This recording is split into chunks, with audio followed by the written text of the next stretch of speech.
今日は実はサー・デイビッド・キング、イギリスの外務大臣付き気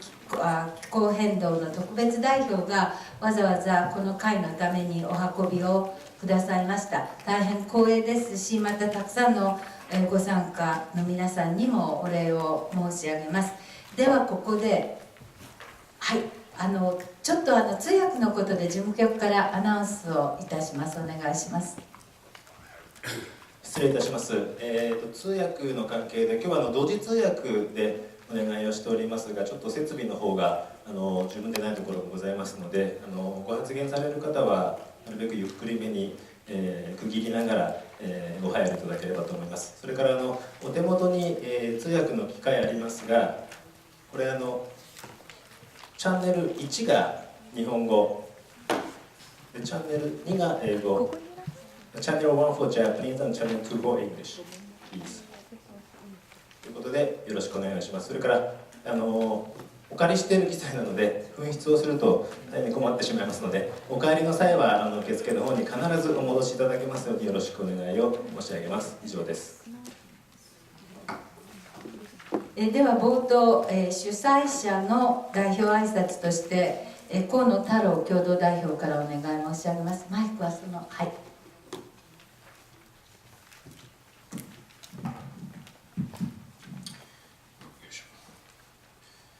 Good afternoon.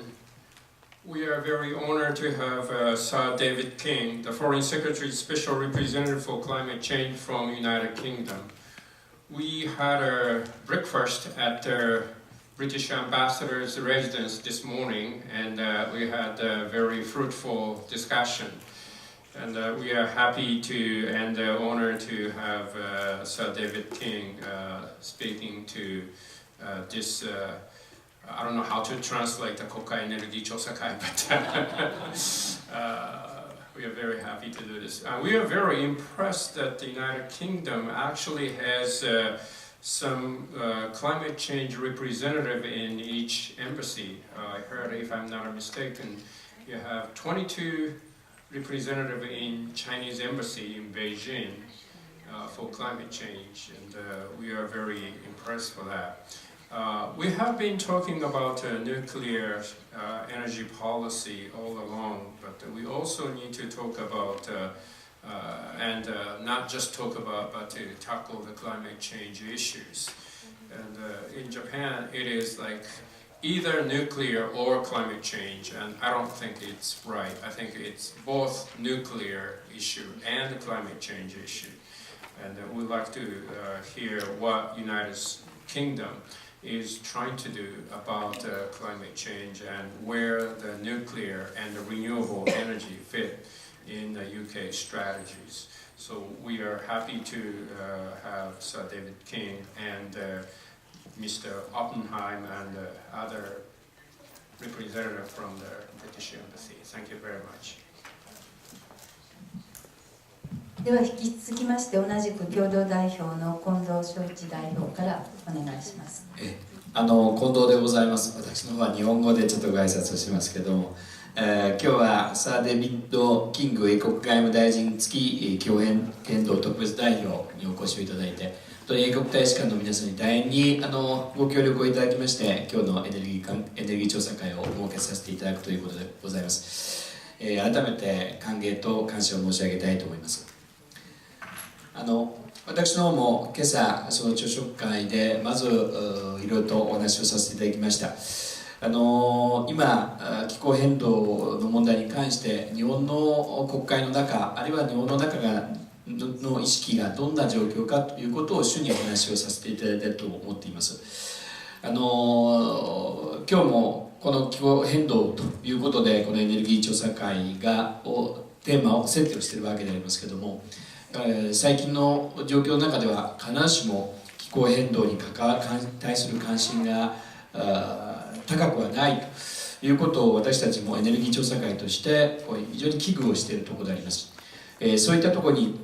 本当に時期よくですね、サー・デイビッド・キング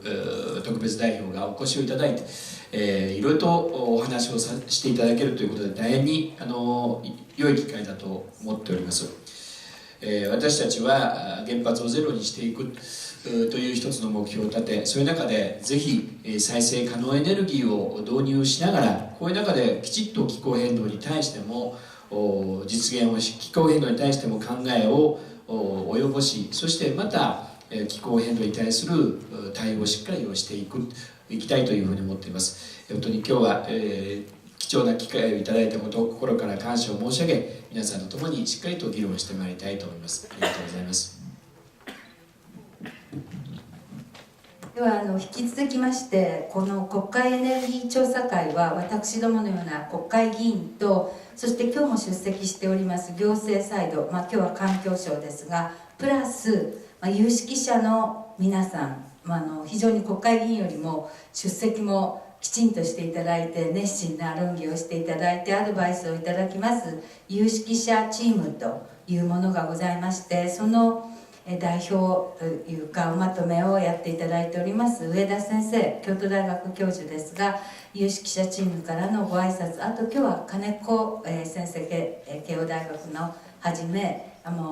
田中信夫さん、本当にたくさんの方来ていただいていますが、お願いいたします。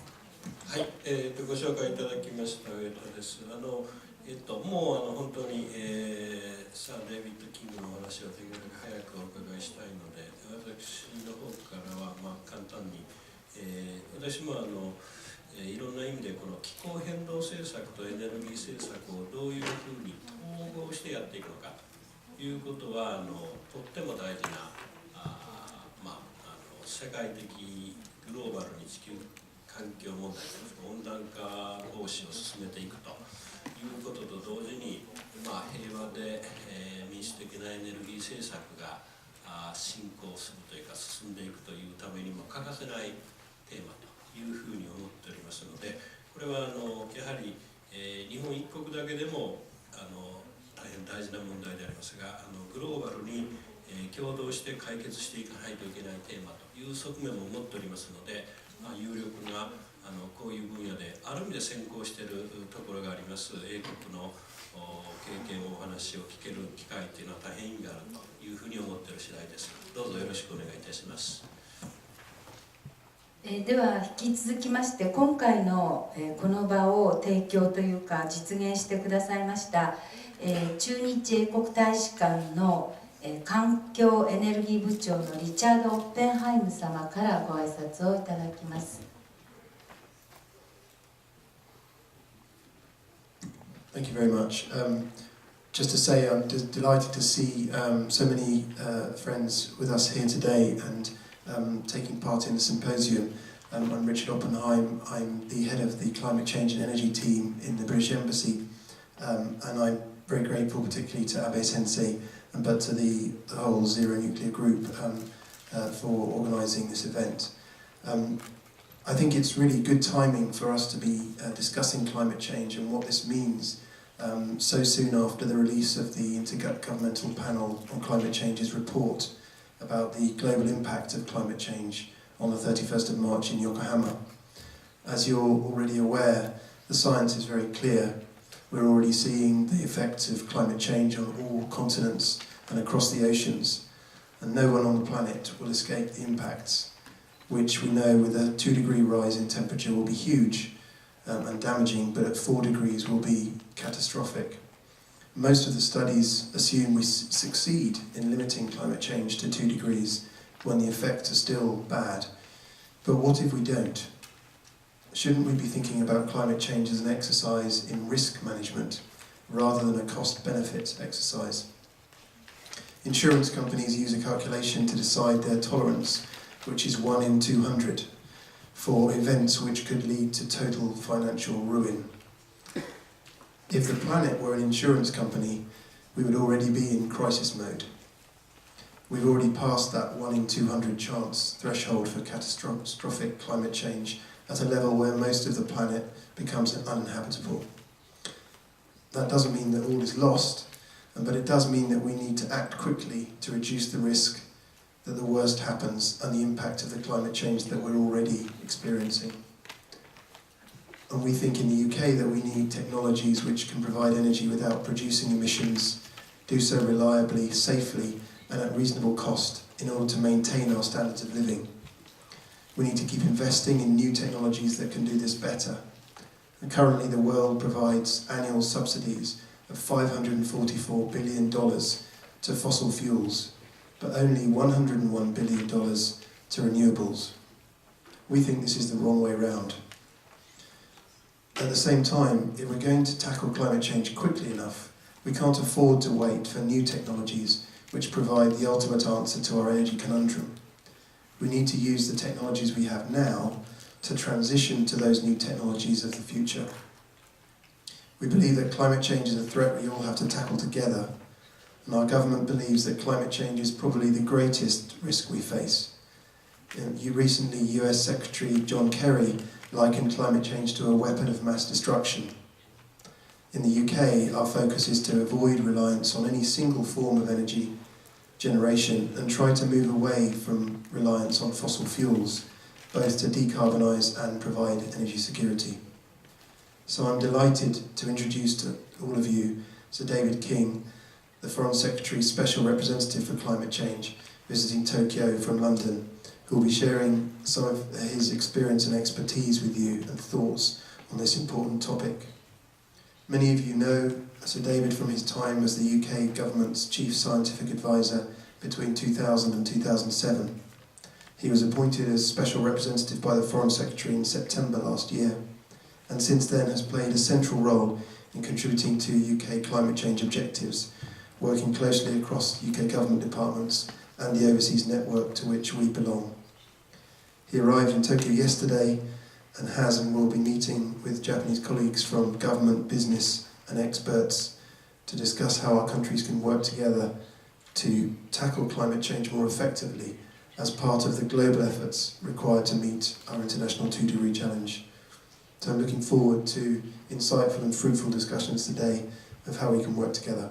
Thank you very much. ありがとうございます。では引き続いてサー・デイビッド・キング、のお話に移りますが、いつもこの原発ゼロの会に熱心にご出席の前総理の菅直人総理もお越しでございますのでご紹介だけさせていただいて、あとまたディスカッションの折にはきっとご参加いただけると思います。ではまずお話を、デイビッド・キングさんの方からお願いをいたします。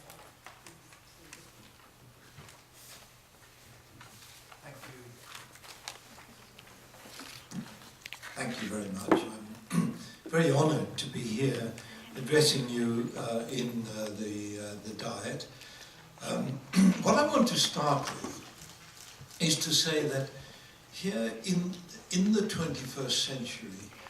we have a set of challenges that are qualitatively different from the challenges we so successfully faced in the 20th century. Qualitatively different, meaning that we have to find a set of new solutions. I'm going to suggest that the mode of operation that we developed in the 20th century is not fit for purpose in the 21st century. Now that sounds like quite a big statement, and I'm going to justify it by talking about this nexus of climate change together with energy, food and water security. Now, I think the critical factor is the demographic trend that has happened largely as a result of our successes in the 20th century. We began that last century with 1.5 billion people on the planet, and through our successes from science, engineering, medicine, technology, economics, all of those successes delivered into societies around the world meant that our human well-being was massively improved. Life expectancy for those of us who are in the middle classes has risen from 40 to 80 over that period of time, and that in itself is a measure of success. But as life expectancy has gone up, and there is another measure of success, which is rising population. I say this because as life expectancy goes up, it means more young people survive into maturity, and people who survive into maturity themselves have children.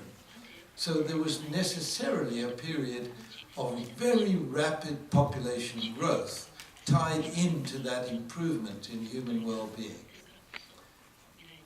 And so we ended the century at 6 billion, having at one point added 1 billion people every 12 years. Now the rate of growth of population is declining,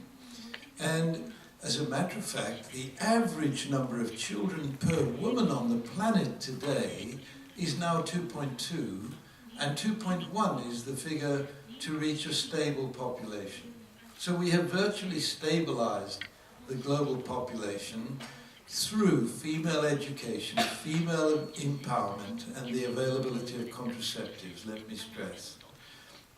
As we enter this century, therefore, we have managed the population growth problem, and we are heading towards 9 billion people, so we need to manage a planet of 9 billion. That's the fact that we have to live with in this century. But more than that, there is another success underlying the demographic trend, which I'm now showing on this graph, which is that at the beginning of this century, the total number of people who I'm defining as being in the middle class, I'm defining that as those who spend between $10 and $100 a year. The number of people at the beginning of this century in that category was 1 billion out of the 6 billion population. Today, already it's 2 billion out of a total of 7 billion.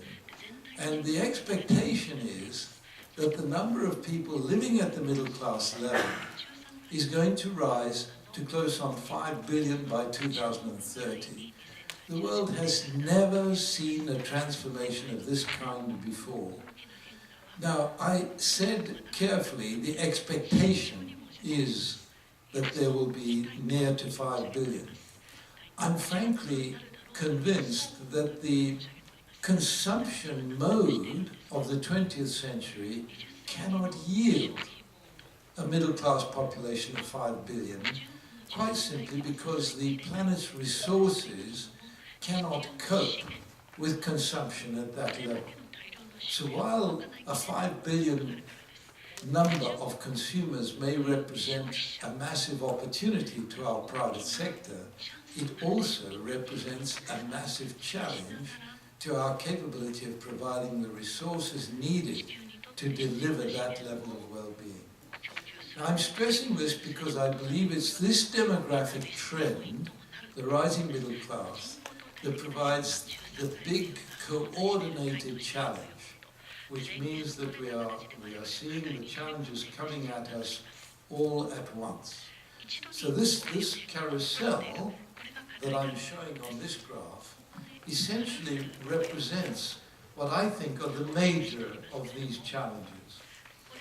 including food production, including the management of our remaining ecosystems, energy security, water security, and the health and development being continued at this level. The question is whether the resources of the planet can deliver at the level of expectation, but the question is also whether we are damaging our ecosystems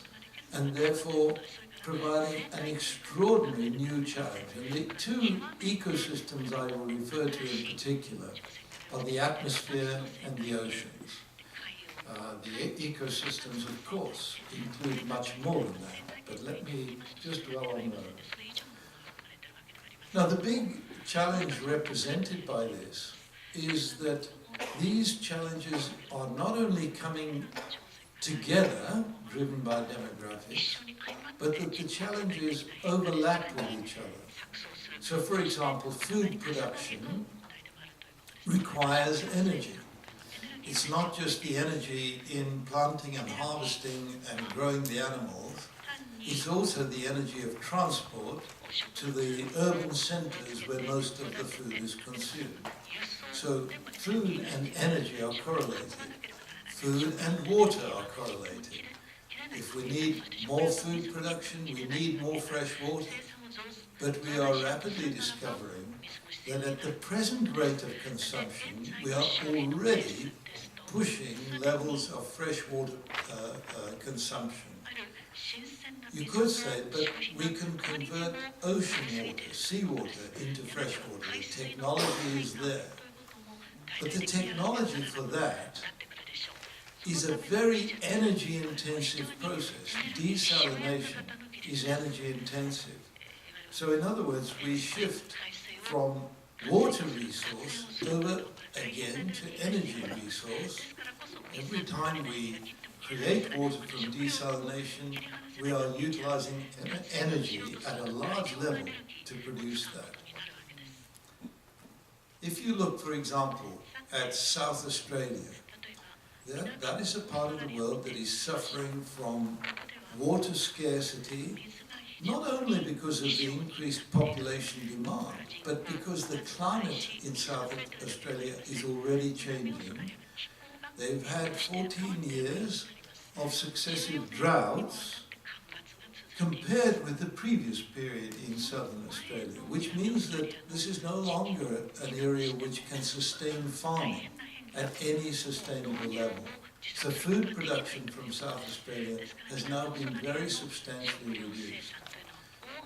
But even the water required for the urban development in South Australia, the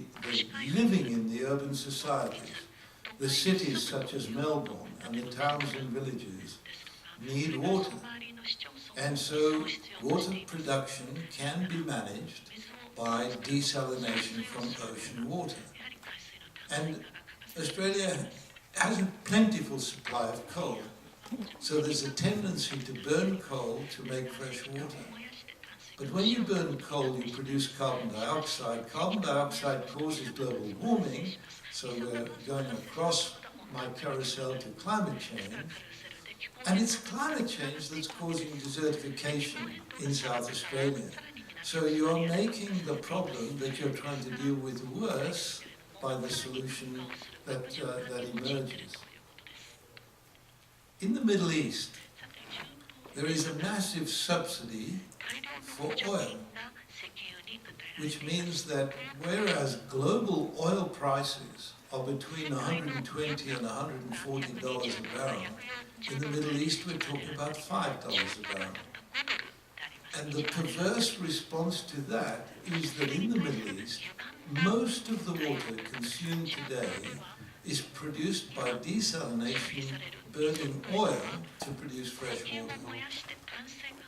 Now I will show you that I believe that oil supplies are already in short supply as we approach this mounting number of middle-class consumers. This creates a further problematic issue. So my point here is that we are faced with a set of challenges all driven together. Minerals. If we look at minerals, the mines of the world have already sought out the big veins of minerals. Now what is left is always more expensive and more expensive to get the minerals and to refine them. And so one of the messages here is that the cost of commodities will necessarily rise, partly because of this increased demand driven by the new middle classes, and partly by scarcity of cheap resource in order to meet the demand. Here's the simple graph which illustrates that this is already happening. So I'm showing you the NGI commodity price index, and that is a basket of minerals, food, and energy. So it's a combined commodity index showing all three of those. And the rise in 1970 was the arrival of OPEC pushing up oil prices, and you can see the impact on the overall basket of commodity prices from 1970 to 1980 arising from OPEC activity. But more recently, you'll see that there's been a much more significant rise in this basket of commodity prices, And in fact, the commodity prices today are something like 2.5 times as high as they were in the 1990s. A 2.5-fold increase in commodity prices is a big challenge to those rising middle classes. So when I look at the Arab Spring, I'm going to suggest to you that one of the drivers for dissatisfaction in those countries was the sudden rise in food prices and oil prices, but especially food prices, that meant that the new arrivals into the middle class were finding that they could not live as they expected to when they look around the rest of the world, because they were finding it difficult just to afford the food that they needed to live. If you look at the demonstrations that first appeared in Tahrir Square in Cairo, you will see those people sitting in very ordered rows. These were graduates, very largely graduates, the new middle class emerging, who were dissatisfied with what they felt they could achieve. Let me just dwell on one commodity which is absolutely central to our way of life, and that is oil. So here I'm showing you a graph from a paper my group published back in 2012. It was actually a significant surprise to us when we plotted this graph. We're simply taking Brent crude prices on the vertical scale,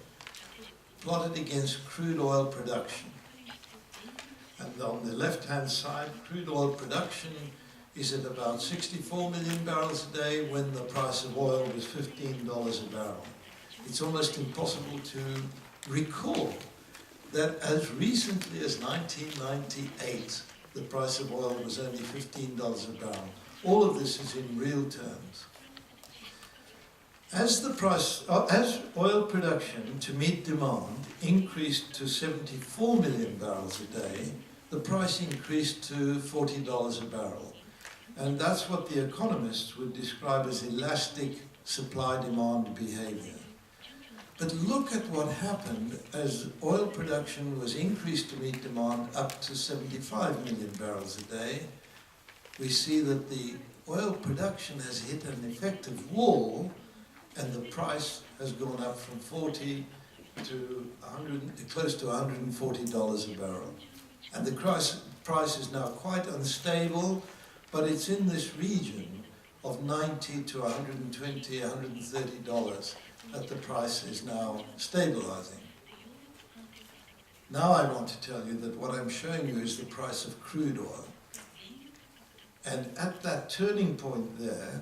labeled as a transition point,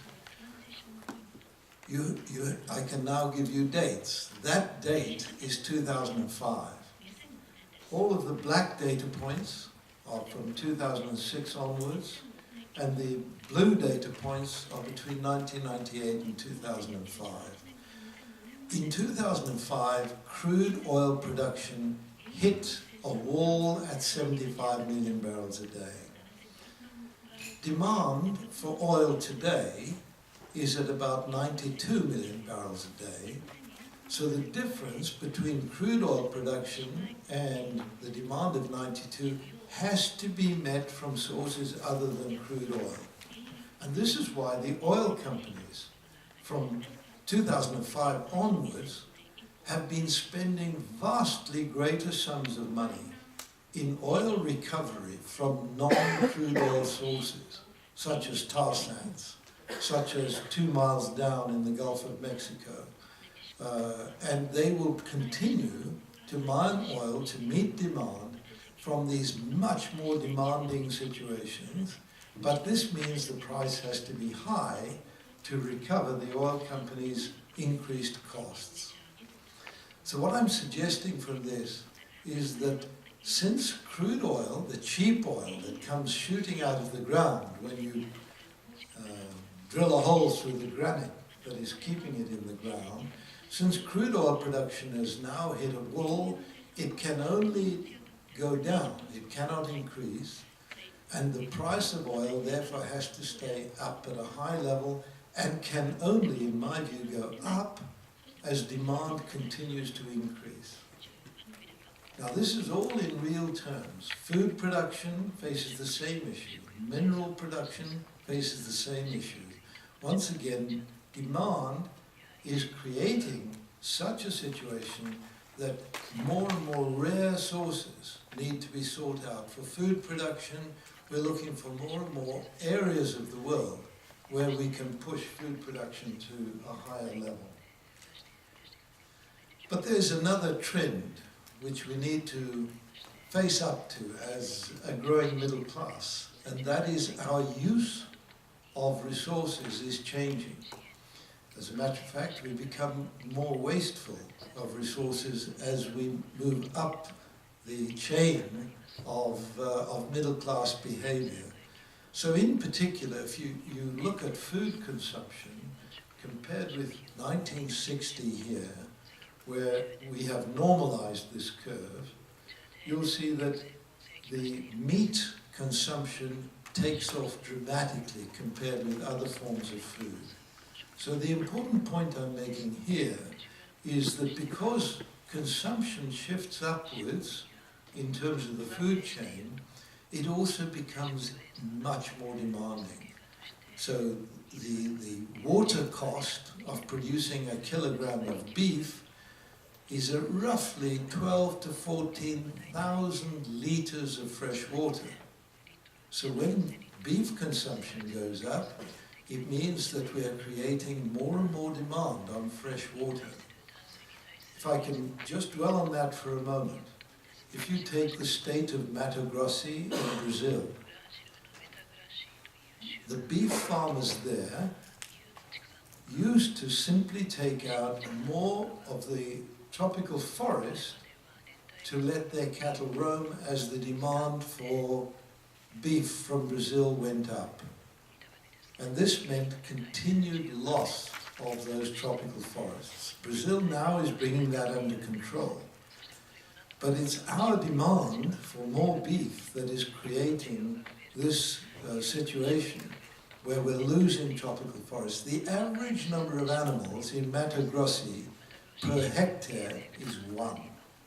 One animal per hectare is a very inefficient way of producing food for us, and we cannot continue in this way, is what I'm suggesting.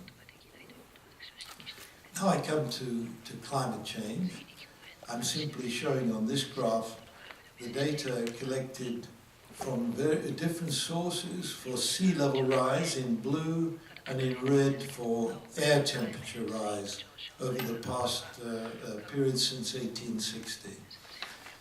And we see this continuous rise in sea level, no slowing down at all. If anything, the rise in sea level is now speeding up. It used to be 2 millimeters a year, we're now rising to 3 millimeters a year. And as that proceeds, first of all, let me say, sea level is rising in up to the last 10 years due to the increased temperature of the ocean, and of course as the water is heated, it expands. And so this sea level rise is simply a temperature measurement. It's the operation of a thermometer. It's a very good temperature indicator. And the temperature has risen already by 0.8 of a degree centigrade, and you can see the trends are all upwards, and we cannot imagine that this will slow down as long as we continue removing forests and continue using fossil fuel. And that's a very severe message for our future. One of the disturbing measurements in terms of the oceans is the acidification of the oceans that is occurring. As the carbon dioxide levels in the atmosphere increase, in the pre-industrial period, the atmosphere had 270 parts per million, and we have seen the level just approaching 400 parts per million today. As the atmosphere contains more carbon dioxide, it means there's more carbon dioxide absorbed also in the ocean, and that forms carbonic acid, and we can see the acidification in the green curve here, indicating the average measurements across the oceans of the world. We are acidifying the oceans with massive consequences, potential consequences, for the initial state of food production, for small fish, for birds that feed off the ocean and so on.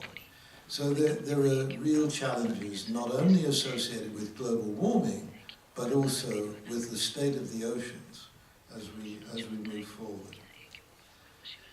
The recent Intergovernmental Panel on Climate Change report, which is, I believe, the most extensive study of any area of science yet conducted. It's a heroic review. The first part of the review reviewed 7,000 papers. The second part of the review reviewed 10,000 papers. So we're talking about an extraordinary piece of work by 1,000+ scientists around the world. This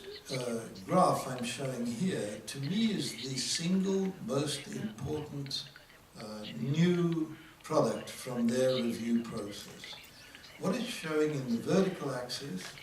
is the temperature rise since the beginning of the Industrial Revolution, and along the horizontal scale is showing the increased carbon dioxide in the atmosphere. So in black,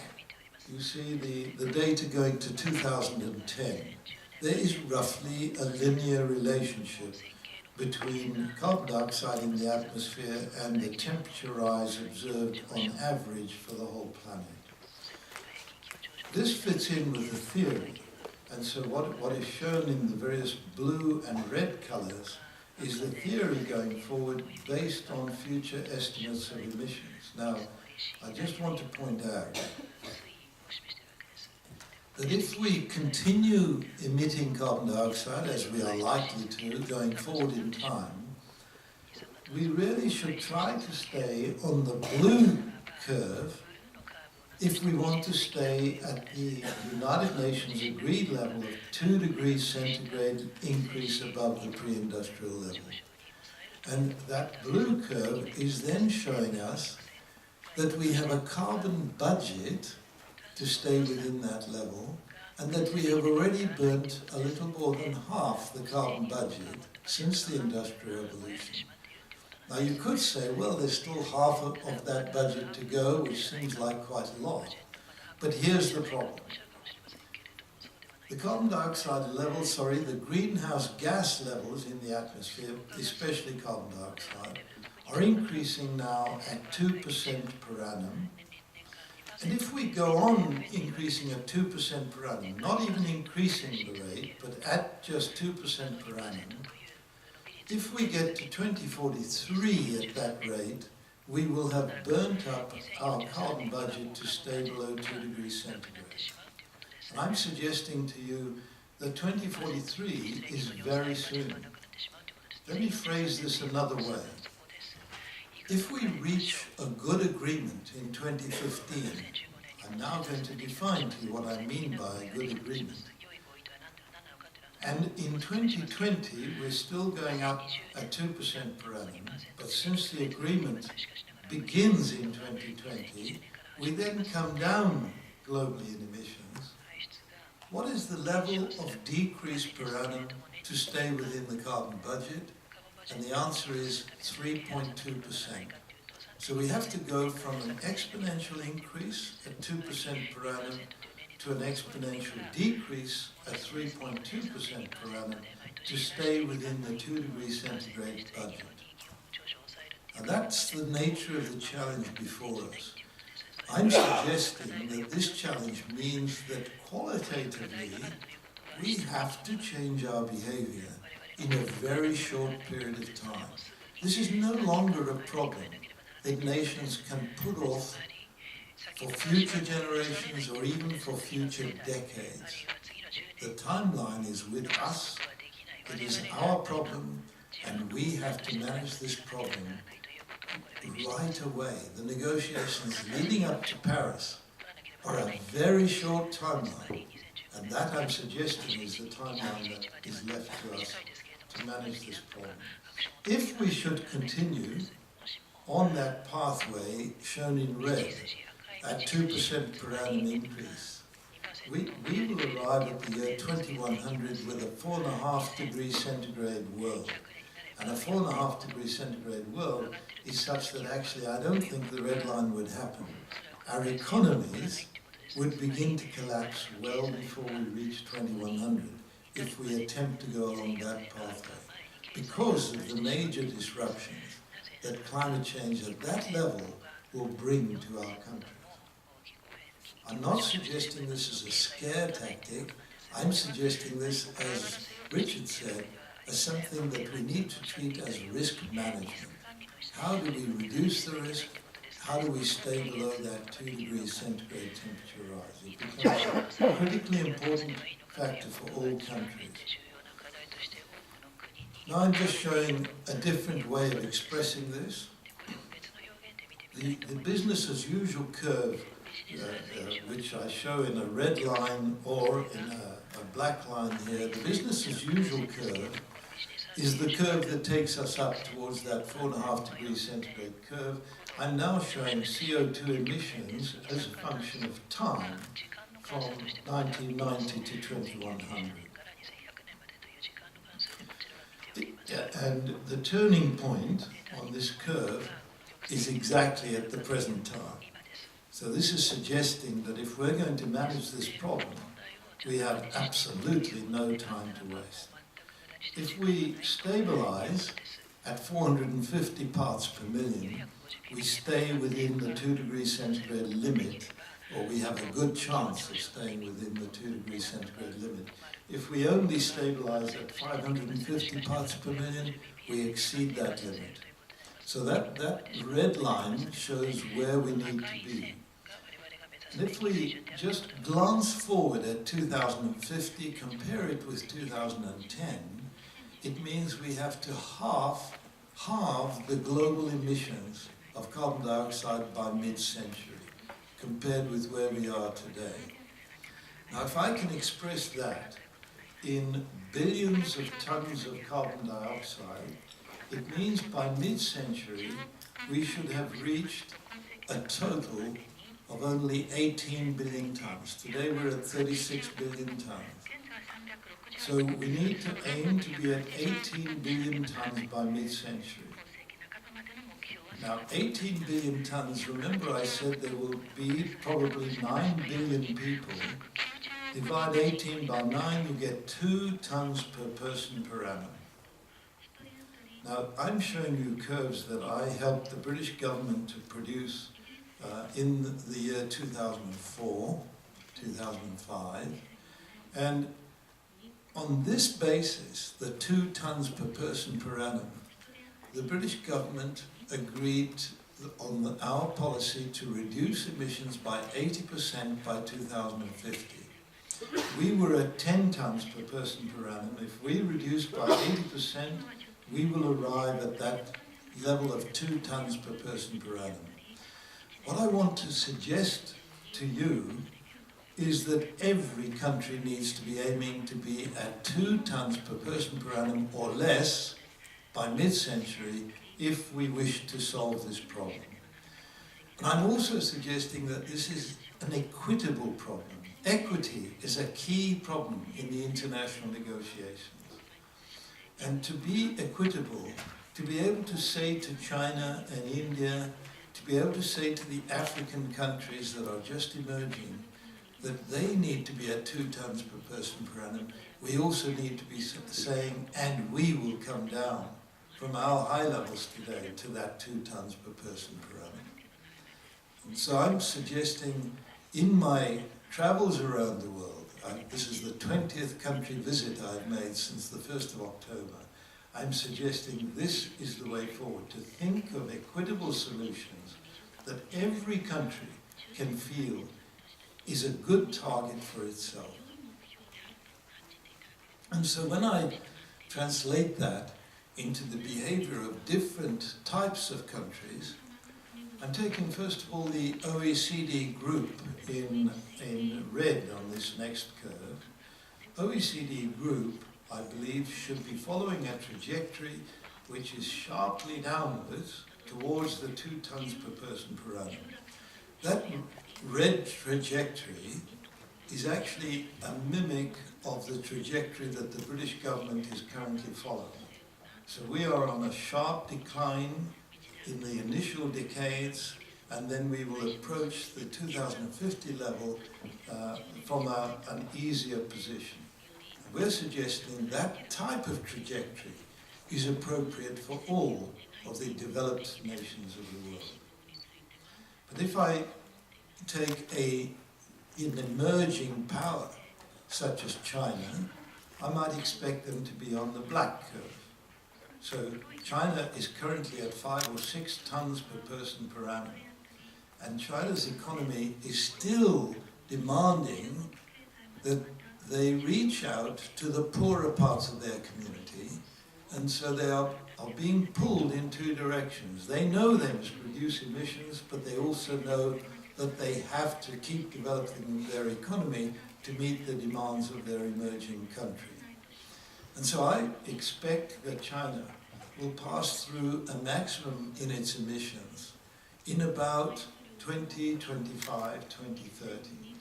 But then China's policy, I believe, and I'm quoting you from Minister Xian, the Minister for the Environment, China's policy after the maximum is to come down much closer to 0 in 2050. That is their intention. And I believe that fits in with what I'm suggesting here, even if they come down to 2 tons per person per annum by mid-century. If we take a country like India, India's at 2 tons per person per annum. India might reach up to 3 or 4 tons per person per annum by 2030, but it should then be on a trajectory coming down. If I look at the least developed countries, countries in Africa where the emissions are 0.3 tons per person per annum, far lower than any of the other economies that I've talked to, I'm actually suggesting that they will probably stay below 2 tons per person per annum. And why do I think that's equitable? It's because I believe they will leapfrog into the technologies of the 21st century that are being developed in the developed world. Now, why do I feel so confident about that? The reason is twofold. The first, the feed-in tariffs that were introduced in Europe, in Germany initially in 1989 and then across Europe, have meant that the volume of production of renewables, particularly photovoltaics and wind, has continually increased as a result of feed-in tariffs. The European Union countries have probably paid something like 0.1 to 0.2% of their GDP in those feed-in tariffs. But it's been a gift to the rest of the world because with the increased volume has come a fall in the price of installation of renewable energy. With photovoltaics in particular, with every doubling of production, the price has come down 17%. And just over the last 8 years, the price has been reduced 5-fold, 80% reduction in the price of installation of photovoltaics. So these feed-in tariffs can be seen as a time-dependent phenomenon. The developed world doesn't need to continue the feed-in tariffs once renewable energy becomes competitive with fossil fuel-based energy, and we're rapidly approaching that point. So I'm suggesting that these least developed countries can leapfrog into these technologies that have become relatively inexpensive. The cheapest form of electricity for the villages that are off-grid in Africa and India, by far, today is photovoltaics. By far. It's about 3 or 4 times cheaper than extending the grid to those villages. And so here's another rollout potential for photovoltaics and for wind, is to those villages in the developing world where they need locally produced energy from local sources with microgrids.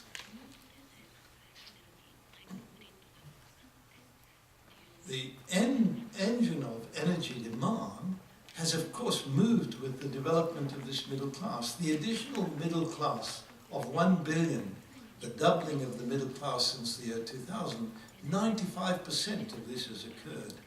in the Asia-Pacific region. And so going forward in time, that is spreading across to Africa as Africa begins to emerge. And so we can see that the growth in energy demand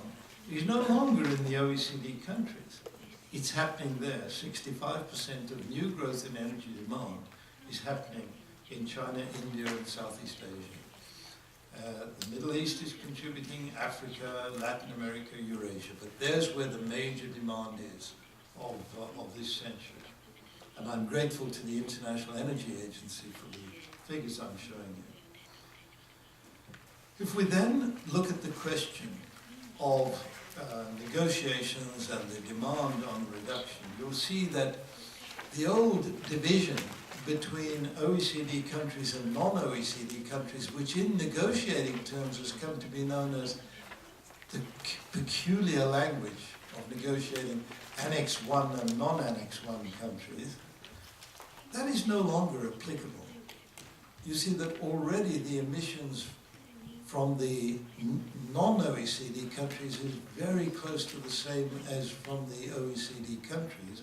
And if I take you into the next period, up to 2034, with business as usual, that will be overwhelmed by emissions from those countries. Which means that for the negotiations, what I'm suggesting here, that equitable solution which applies to every country but in a different form, depending on their state of growth, that equitable solution has to be applied to all countries. Otherwise, we don't get a solution. There is no way in which this problem can be managed by the OECD countries alone moving to a low-carbon future. Cities, I just want to mention quickly, are on the front line. The urbanization is rapidly increasing because that's where most of the middle classes live.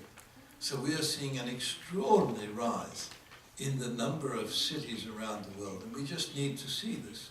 The cities, the new cities that are emerging by 2050, 3.3 billion in the Asia-Pacific region, 1.3 billion in Africa. There's an opportunity to get new urban development in these regions right. An opportunity to get the urban development that happens there in a sustainable, low-carbon way from the beginning. Because if we don't get that from the beginning, these cities may develop into unsustainable cities of the future. And this has to be a focus of attention. So 95% of the increasing urban population will be in these developing areas of the world. Now, I was asked to comment on UK policy. In 2008, we had all-party agreement on a Climate Change Act of Parliament, and in that act we committed future governments, because this was an act of Parliament with, which is binding on future governments, because it had all-party agreement, we enabled an act of Parliament. 80% reduction by 2050 is written into our Parliamentary Act. It can only be undone by a 2/3 majority. And that is unlikely to be achieved by any single government party. Under that act, therefore, we have agreed we will have to defossilize the grid, stop using fossil fuels, or carbon capture and store the carbon dioxide produced from the use of fossil fuels. We will have to transfer the surface transport sector onto the grid as well. So we see the electrification of the ground transport system as an essential part of our overall policy going forward. Now, in order to achieve this, under that Act of Parliament, we also formed a Climate Change Committee and a Climate Change Office. The Climate Change Committee sets carbon budgets into the future for the United Kingdom on a 4-yearly basis and reviews the progress of governments in achieving those carbon budgets.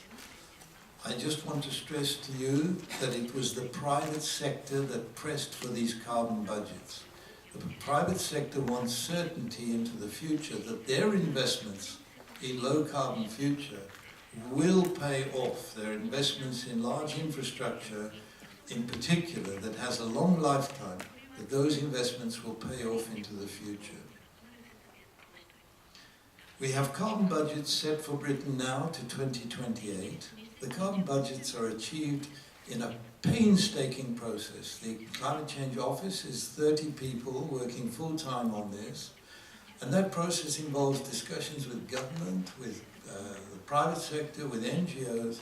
and they emerge with these carbon budgets, and that is roughly taking us on that line down. It means I can tell you that by 2028 we will be reducing our emissions compared with 1990 by about 45%. That's the carbon budget set for Parliament, by Parliament in 2028. The budget is now being developed for 2032, and they will continue that budget going forward in time. As a result of this, we are properly focused on the infrastructure development needed to produce an energy system that meets that demand. So let me say this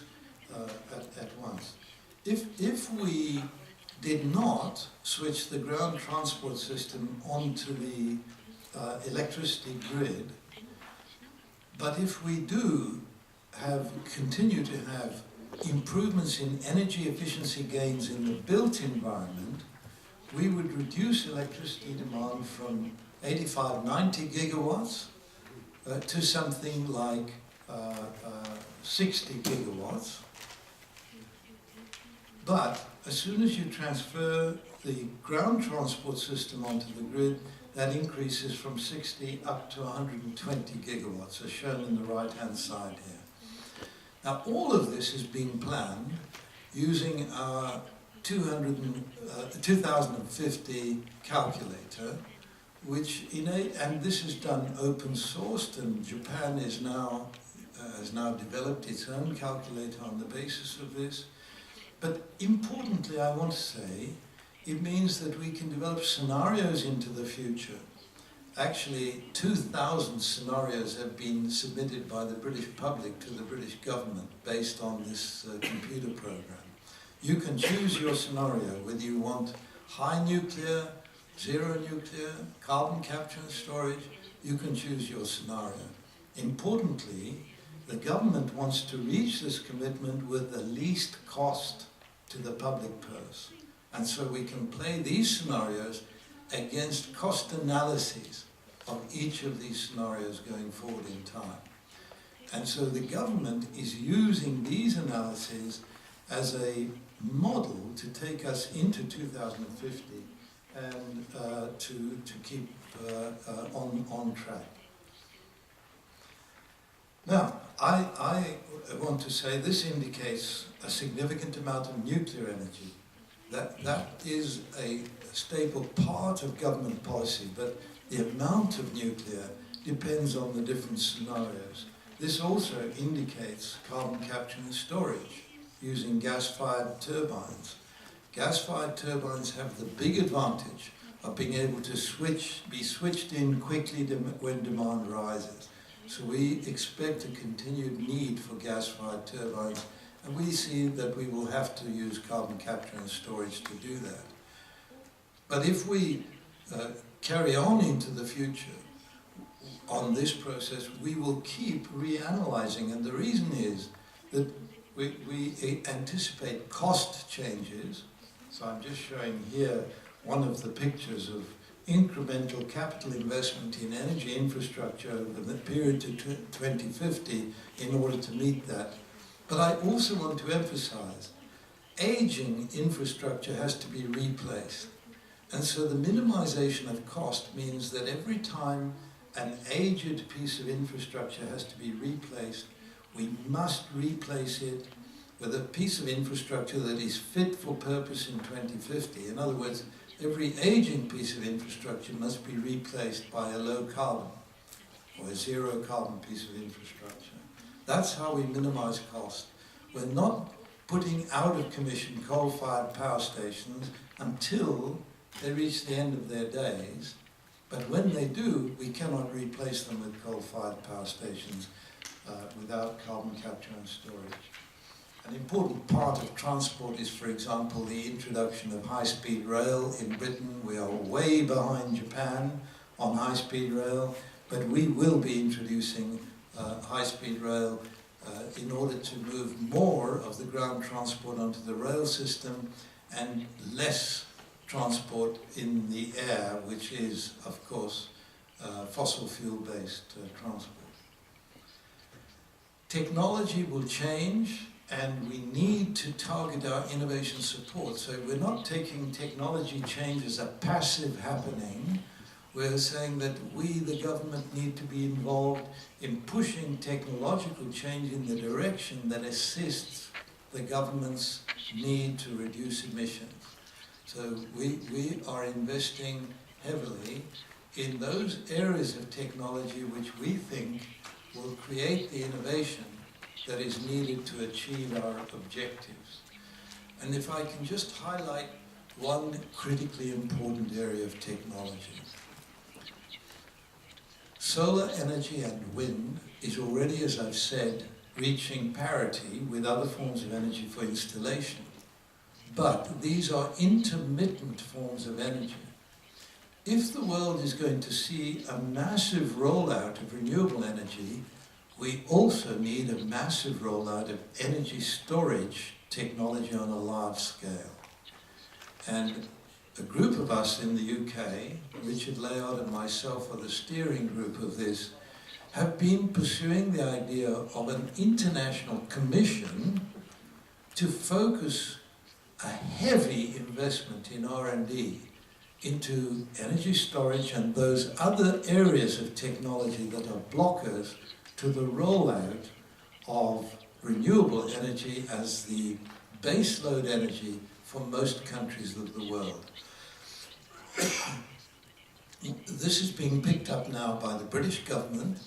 and we're hoping to put it to the United Nations meeting called by the General Secretary in September of Heads of States, and we're putting it under the heading of a new Apollo program. Given the magnitude of the challenge to the world to defossilize our economies, it seems to us appropriate that a far larger budget needs to be created to see that we reach the point where everywhere in the world the cheapest form of energy production on baseload levels is from renewable energy. And energy storage, as I say, is one of the blockers to that process. Feed-in tariffs have not enabled energy storage on large scale to come through into the marketplace. So we think it needs a big global push to achieve that. Of course, there's plastic photovoltaics emerging as well. We need to continue to work on photovoltaics and wind power to see that we can improve the technologies and continue to bring prices down. I want to emphasize that waste piles like this need to be eliminated. This is a plastic pile in Manila. These waste towers just represent the linear economy of the 20th century that we have to abandon and head towards a circular economy of the 21st century. The only appropriate economy for this century is one in which we eliminate waste. Every manufactured good, in my view, that goes into the marketplace needs to be designed to be refined, remanufactured when it reaches the end of its period of usefulness and returned to the marketplace. And that, to me, is the only way we can manage the challenges. I'm showing you here a car that is made entirely from plastic bottles. This is the first car produced on the circular economy idea. If this car reaches the end of its days, if it's in an accident or becomes old, you simply pour it back into the beginning of the manufacturing process, and 5.5 minutes later, a new car emerges. I'm pleased to tell this audience that although it's a British design, Gordon Murray Designs Limited produced it. The first production rollout is going to be from Yamaha. They have agreed to license this, and they demonstrated this car in the Tokyo Motor Show this year. I'm suggesting that air travel for freight especially may come back to the hybrid airship. So why the airship? Because we can lift very heavy weights without consuming fuel. So I think that there is a new life for airships going forward. Once again, we just need to think again about how we use energy and how we can minimize energy's usage. I think at this stage, I just want to leave you with the notion that as we move forward into this future of the 21st century, we need to future-proof our ideas. We need to future-proof our industries. We need to think forward into the new challenges of the 21st century. Thank you very much for listening. はい、ありがとうございます。では引き続いて司会を上田先生に代わって環境省並びに有識者の皆さんのコメントをいただきたいと思います。はい、それでは早速ですが、日本政府の取り組みについてということで、環境省の方からご説明をお願いします。環境省地球環境局低炭素社会推進室室長、よろしくお願いいたします。それではご説明につきましては、こちらの横長の資料について基づきましてご説明を申し上げます。お開きいただきまして、まず地球温暖化の科学的知見ということで、先日取りまとめを行われました IPCC の内容についてまとめております。2ページ目にその概要が書いておりますけれども、組織のところでは第1、第2、第3作業部会というふうに分かれておりまして、科学的根拠、温暖化の影響、そして緩和策というものを取りまとめるワーキンググループが行われ、今回第5次の評価報告書をまとめたというもので、昨年9月に始まりまして、今年の3月の横浜、そして4月ドイツ、この3つのワーキンググループがそれぞれ承認をしたというものでございます。そして今年の10月にはデンマークにおきまして、これらの素材を統合した統合報告書というものをまとめ、今後の温暖化交渉の素材を提供するということになってございます。それぞれのワーキンググループにおきまして取りまとめられたものの内容を4ページ目以降に記載しております。まず第一作業部会科学的根拠につきまして、の内容でございますが、上のブルーのところでございますけれども、観測事実を取りまとめたということで、この中では気象システムの温暖化については疑う余地がないという断言をすること、またこの130年間において世界平均気温は 0.85 度上昇したということなどが取りまとめられております。またこの温暖化の要因につきましては、赤い網掛けの部分でございますが、人間活動によってそれが支配的な原因であったということが述べられているというもの。また将来の予測に関しましては、4つの将来シナリオを用いて予測をしているというところでありますが、可能な限り温暖化対策を行うというシナリオにおきましても、温暖化の気温の上昇は 0.3 度から 1.7 度、また海面上昇も最大で 0.55 メートルにある。また非常に高い排出を続けてしまうシナリオにおきましては、それを上回る気温の上昇になるというものが取りまとめられたということでございます。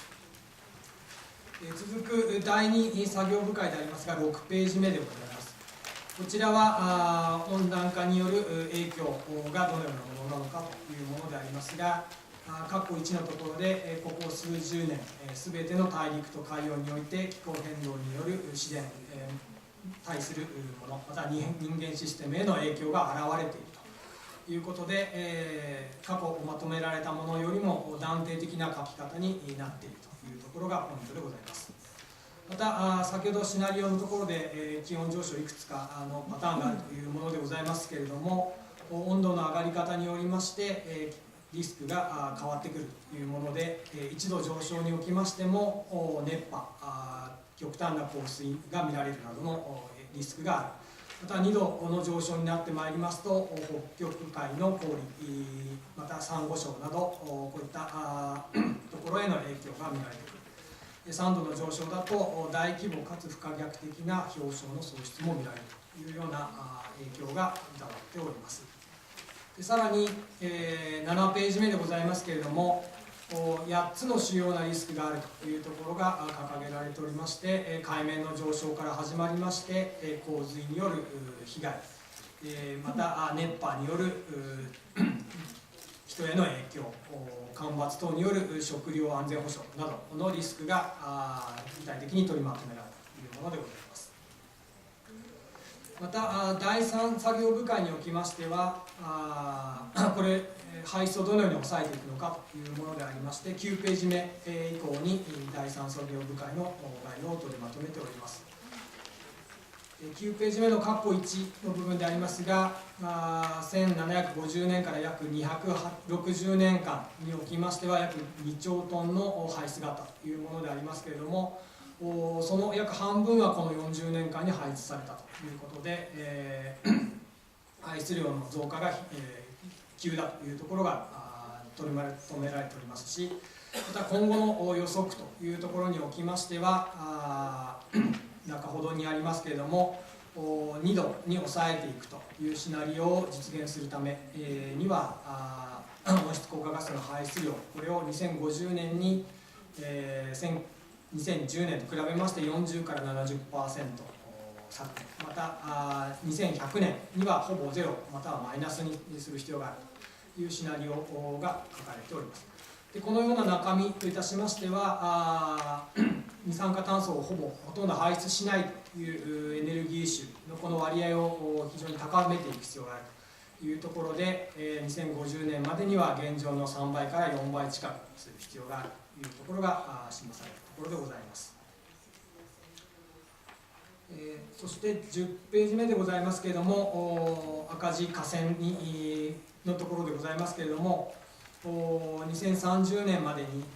この緩和削減の努力が遅れた場合には今後の選択肢が非常に狭まってくるというところでございますので、一番最後の行でございますけれども、まずは、CCS などの技術開発を進めるということと合わせまして早期に緩和対策、削減対策を行っていくということの重要性が分かっておるところでございます。続く11ページ目でございますが、これらの対策を取った場合の経済的な影響についても取りまとめがなされておりまして、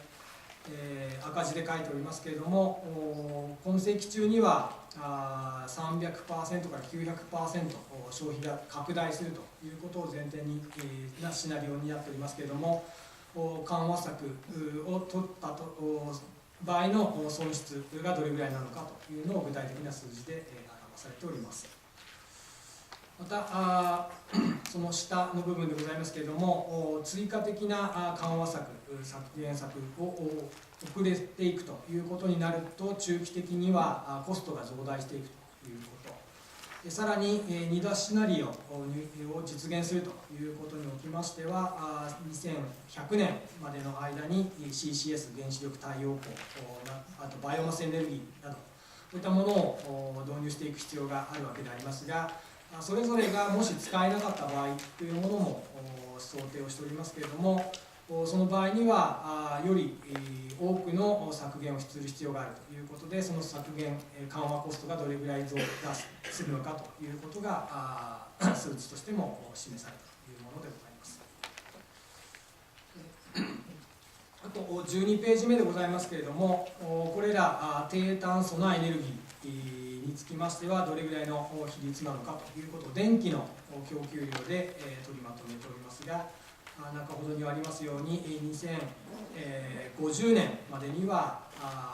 約 80% 以上に増加する必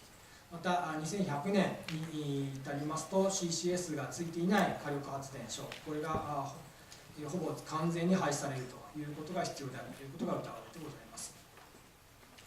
また IPCC のこのワーキンググループの3の取りまとめの中では、原子力エネルギー、こちらについては成熟した低 GHG 排出の電源ではあるものの、現状でいけばシェアが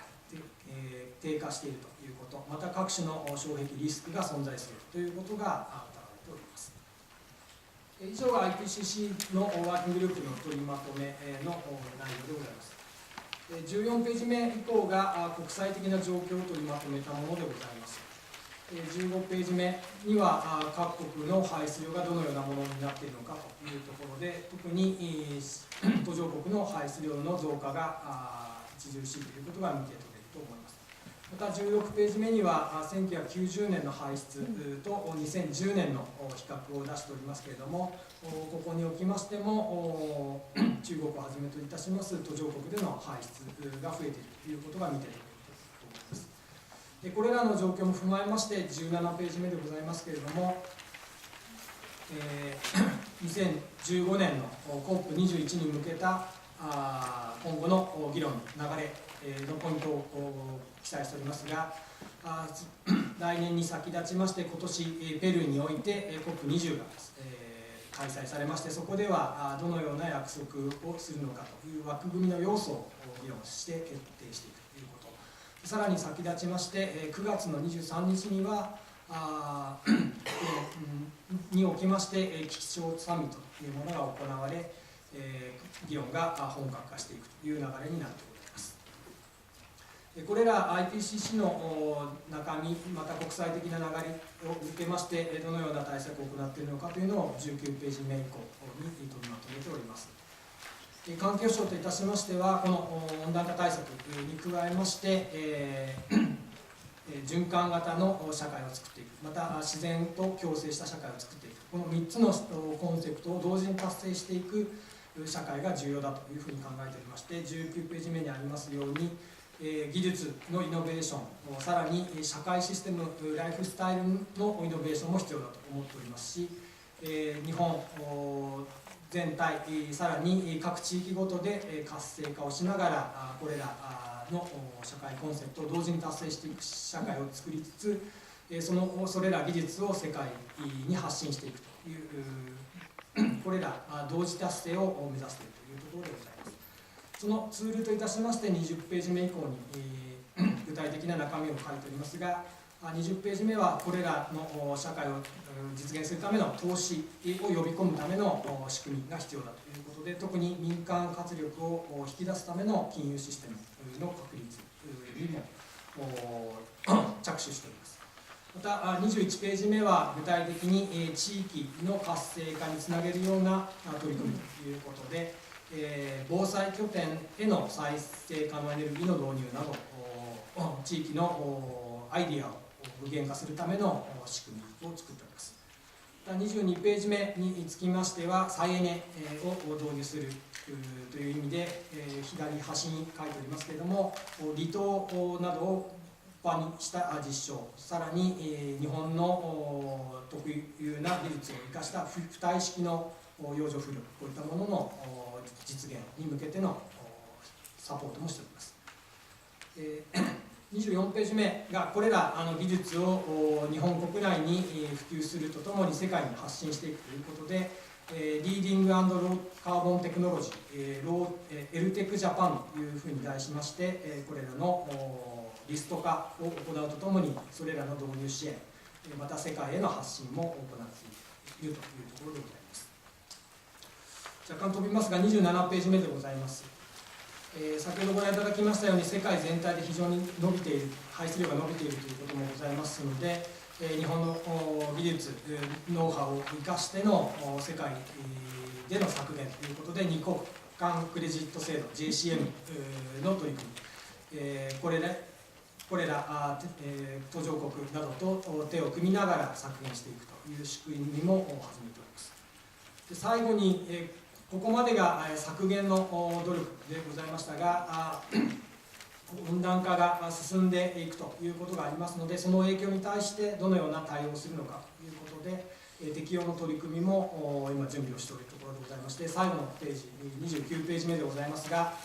国全体としての適用の在り方を取りまとめる適用計画を作るという作業に着手しておりまして、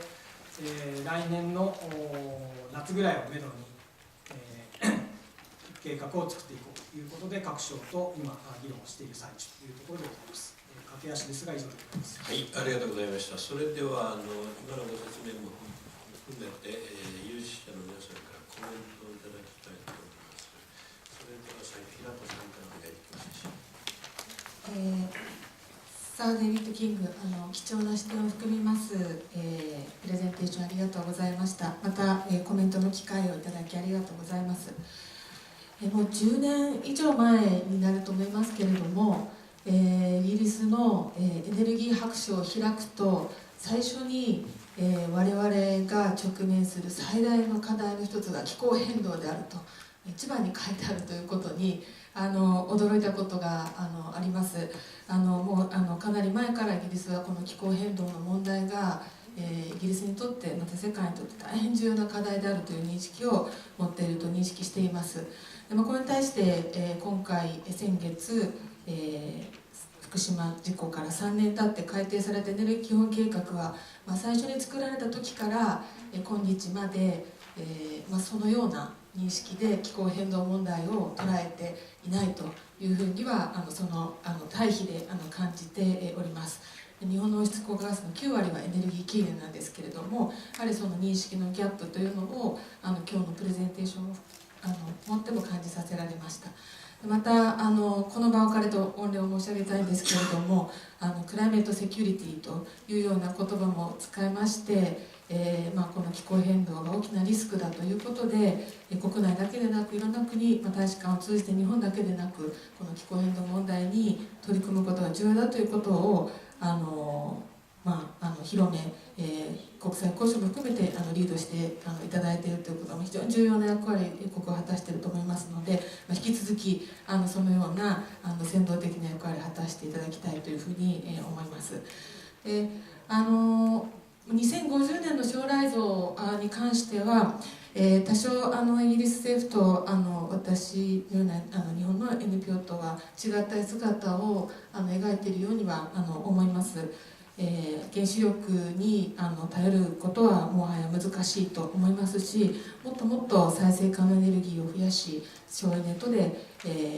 未来を描いていこうというような、ビジョンを描いておりますので、お手元にシナリオをお渡ししておりますので、その辺はご覧いただければと思いますが、お話を伺いまして、2点コメントと、質問兼ねたコメントをさせていただきたいと思います。今日の大使館の方からも配られました資料なども見ましても、再生可能エネルギー等へのプロジェクトで、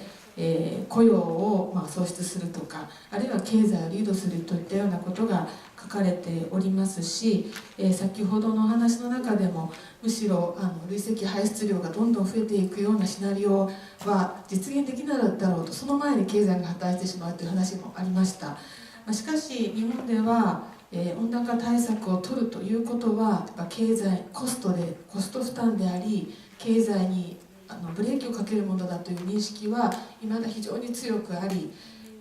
再生可能エネルギーで雇用を生み出すのだというシナリオを作られると、それは課題だろうと一掃されてしまうような認識状態にあると思います。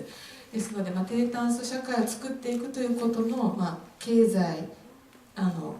に対するインパクトプラスマイナスも含めてお考えを伺えたらと思います。2点目は1枚スライドを用意しまして、キング教のお手元には英語の翻訳があると思うんですけれども、福島の原発事故の後、日本の石炭火力発電所の新設計画が続々と動いておりまして、これは新しいトレンドなんですけれども、これからは電力会社は自ら作らず入札してやってくださいということになりましたが、その入札募集が続々とありますし、それだけでなく独立系の発電事業者が石炭火力発電所も建設を計画するという動きがありまして、これは高効率な石炭が、温暖化対策になる、あるいは、地域の振興になると、そして電力供給を安定化させるという認識で、政府も環境アセスメントをスピードアップしたり、あるいはさまざまな支援を行っているということが背景にあります。ですでに私の方で把握している限りでもこれによってロックインされる排出量というのが相当数に上って9150万トン CO2 がもうすでに固定されるということで、これらは全て CCS レディではないということであります。で先ほどのお話でこれからのそのインフラに対しての投資の在り方としてローカーボンでなくてはならないというようなご指摘がありましたが、私たちとしてはこの今の石炭が評価されてどんどん経っていくと、しかもほとんどが2020年以降に経つので、今の原子力の、止まっていることを補うことにはならないということでですね、今全くそのトラジェクトリーの絵が描けていない中で石炭計画だけが動いているという実態があるものですから、これからのその日本のエネルギーインフラの在り方について、もしキング教からコメントなり、あるいはどういう視点を持ったらいいかということがご意見として伺えると大変ありがたいと思います。私からは以上です。はい、ありがとうございました。そしたら山岸さん。改めましてキング教のお話、大変にありがとうございます。感謝申し上げたいと思います。今日のお話の中でも言及されていたポイントで、私がイギリスについて羨ましいなと常日頃思っているのは、気候変動に関する目標とカーボンバジェットが法制化されているという点が非常に羨ましいと思っています。これはそれだけ法制化がされるということは、それだけ国の中でその問題が重要視されているということの証左であるので、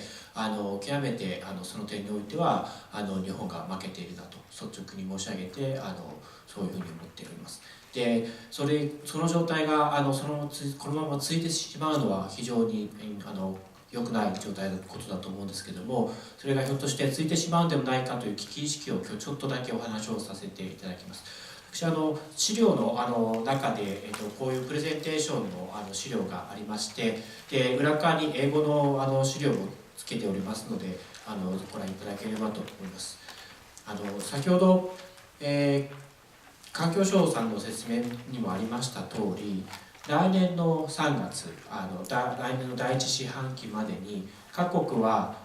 2020年以降の目標について、提出するということになっています。つまり多くの国は2025年もしくは2030年をターゲットイヤーとした目標を出してくるだろうというふうに考えられています。2015年の3月におそらく2030年目標もしくは2025年目標を出すという状況になっているわけです。で今日本の国内の状況を振り返っていますと、その2030年目標とか2025年目標に対する議論というのは少なくとも公式には一切行われていない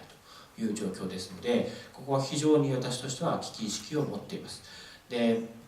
なぜかなんとなればその2030年に必要とされる削減目標は極めて厳しいものになることが予想されているからです。次の、スライドをご覧いただきたいんですけども、 IPCC の第3次、評価報告書ではですね、2度未満に抑えるためには世界の排出量大体30ビリオントンか50ビリオントンに2030年時点で抑えなければいけないというふうな知見が示されています。そこには各地域がどれぐらいやるべきかということは書いてないんですけれども、 IPCC のその報告書に引用されている元の論文にたどっていきますと、いろんなイクイティに関する公平性に関する考え方を網羅した研究というのが紹介されていて、その中では先進国はだいたい90年比で2030年までに3割から7割くらい削減しなければいけないだろうという範囲が示されています。でこれが先進国全体で見た時の大体の削減の幅ということが少なくともこれまでの研究を総括したものからは言えるということができます。3割から7割ぐらいが先進国が2030年までに削減しなければいけない削減量ということができます。で、最後のスライドをちょっと見ていただきたいんですが、これは前の政権時に行われた日本国内でのエネルギーの議論の時に出てきた、3つの選択肢と呼ばれる選択肢、その選択肢は、原子力のシェアによって選択が分かれていたわけですけども、選択肢のシェア、選択肢の様子を示したものです。で、2030年のGHG 排出量、温室効果ガス排出量の欄を見ていただきますと、0シナリオからその25シナリオまでの範囲というのが全てその先ほど申し上げた先進国の3割という最低ラインにも届いていないことがお分かりいただけるかと思います。で、その時に想定されている、省エネ量、最終エネルギー消費量の削減量というのは大体2割ぐらいで、再生可能エネルギーの電力比率というのは3割ぐらいということでしたので、本来であればこれ以上の努力がないことにはおそらく国際的に必要とされているような、国際的に見て公平と言えるようなラインに日本の削減量が持っていくことが難しいということが言えると思います。なので、こうした国際的な状況を踏まえて、日本国内での2030年目標に向けての議論というものを進めていく必要があるというふうに思います。ありがとうございます。はい、それでは、小島さんの方から青山学院の小島です。温暖化交渉を離れてもう6年近くなるんですが、最近のトピック3点について、申し上げます。次お願いします。誰がおかしいかな。はい、まず日米共同声明です。次お願いします。日米共同声明のですね、これは、原子力のことを触れた場面なんですけれども、アメリカが日本のそのエネルギー基本計画を歓迎したと、こういう文章ですが、ここに原子力の利用入っています。企業間の促進協力や民生用の原子力の協力の進化によるものも含めて、日米両国やってるねと。問題はですね、次にこれらの取り組みがですね、グローバルな気候変動という喫緊の課題に対処するためのより幅広い取り組みの一環である。原発とね、温暖化がこの日米共同声明では同じパラに書いてあるんですね。次お願いします。で、もう一つはですね、温暖化条約、次のパリでの枠組みなんですが、これは形なんですが、Nationally Determined Contributions 自主的に決定する2020年以降の力強い約束というものと、Adoption of a Protocol and another legal instrument an agreed outcome with legal force という、リーガルとかですね、そういう言葉が出てくるんですが、この自主的なっていうのと法的なという言葉がどういうふうに折り合いをつけたものになるんだろうかということですね。で、日米共同声明で言われているので、これは折り合いをつけるんだろうなと、この両国はですね、というふうに思うのです。で、どうやってっていうのが課題で残ると。で、次お願いします。それでずっと交渉してるんですけど、いつも何のために交渉してるのかっていうのがどこか行ってしまうって気がするんですね。条約交渉というのはその条約の目的を達成するということなわけですから、で条約にはですね、その気候系に対して危険な人為的干渉を及ぼすこととならない水準で安定化させる。でこれは、定性的に書いてあるので、これが2度 C と、こういうことなんで、条約交渉っていうのは条約の目的を達成するための交渉なので、やっぱり諦めないでそれをやる必要があるんだろうというふうに思います。でこれを具体的な数値に転換するわけですが、水準が今は2度 C ですね。で次のグラフお願いします。先ほども言われましたが2050年には、半分ぐらいにしなきゃいけない、2100年にはゼロぐらいにしなきゃいけない、これは IPCC ですね。どうやってという課題ですね。次お願いします。で、日本では問題になるわけですが、原発ですね。で原発、先ほどもありましたが、原発は、低炭素エネルギー供給の貢献を増やしていくと同時にさまざまな障壁とリスクが存在する、リスクの具体的なものが、運用リスク、関連する懸念、ウラン採掘リスク、金融規制リスク、未解決の廃棄物処理問題、核兵器拡散の懸念、反対の世、具体的に書いてありますが、各国それぞれのリスクがあるわけで、日本においては地震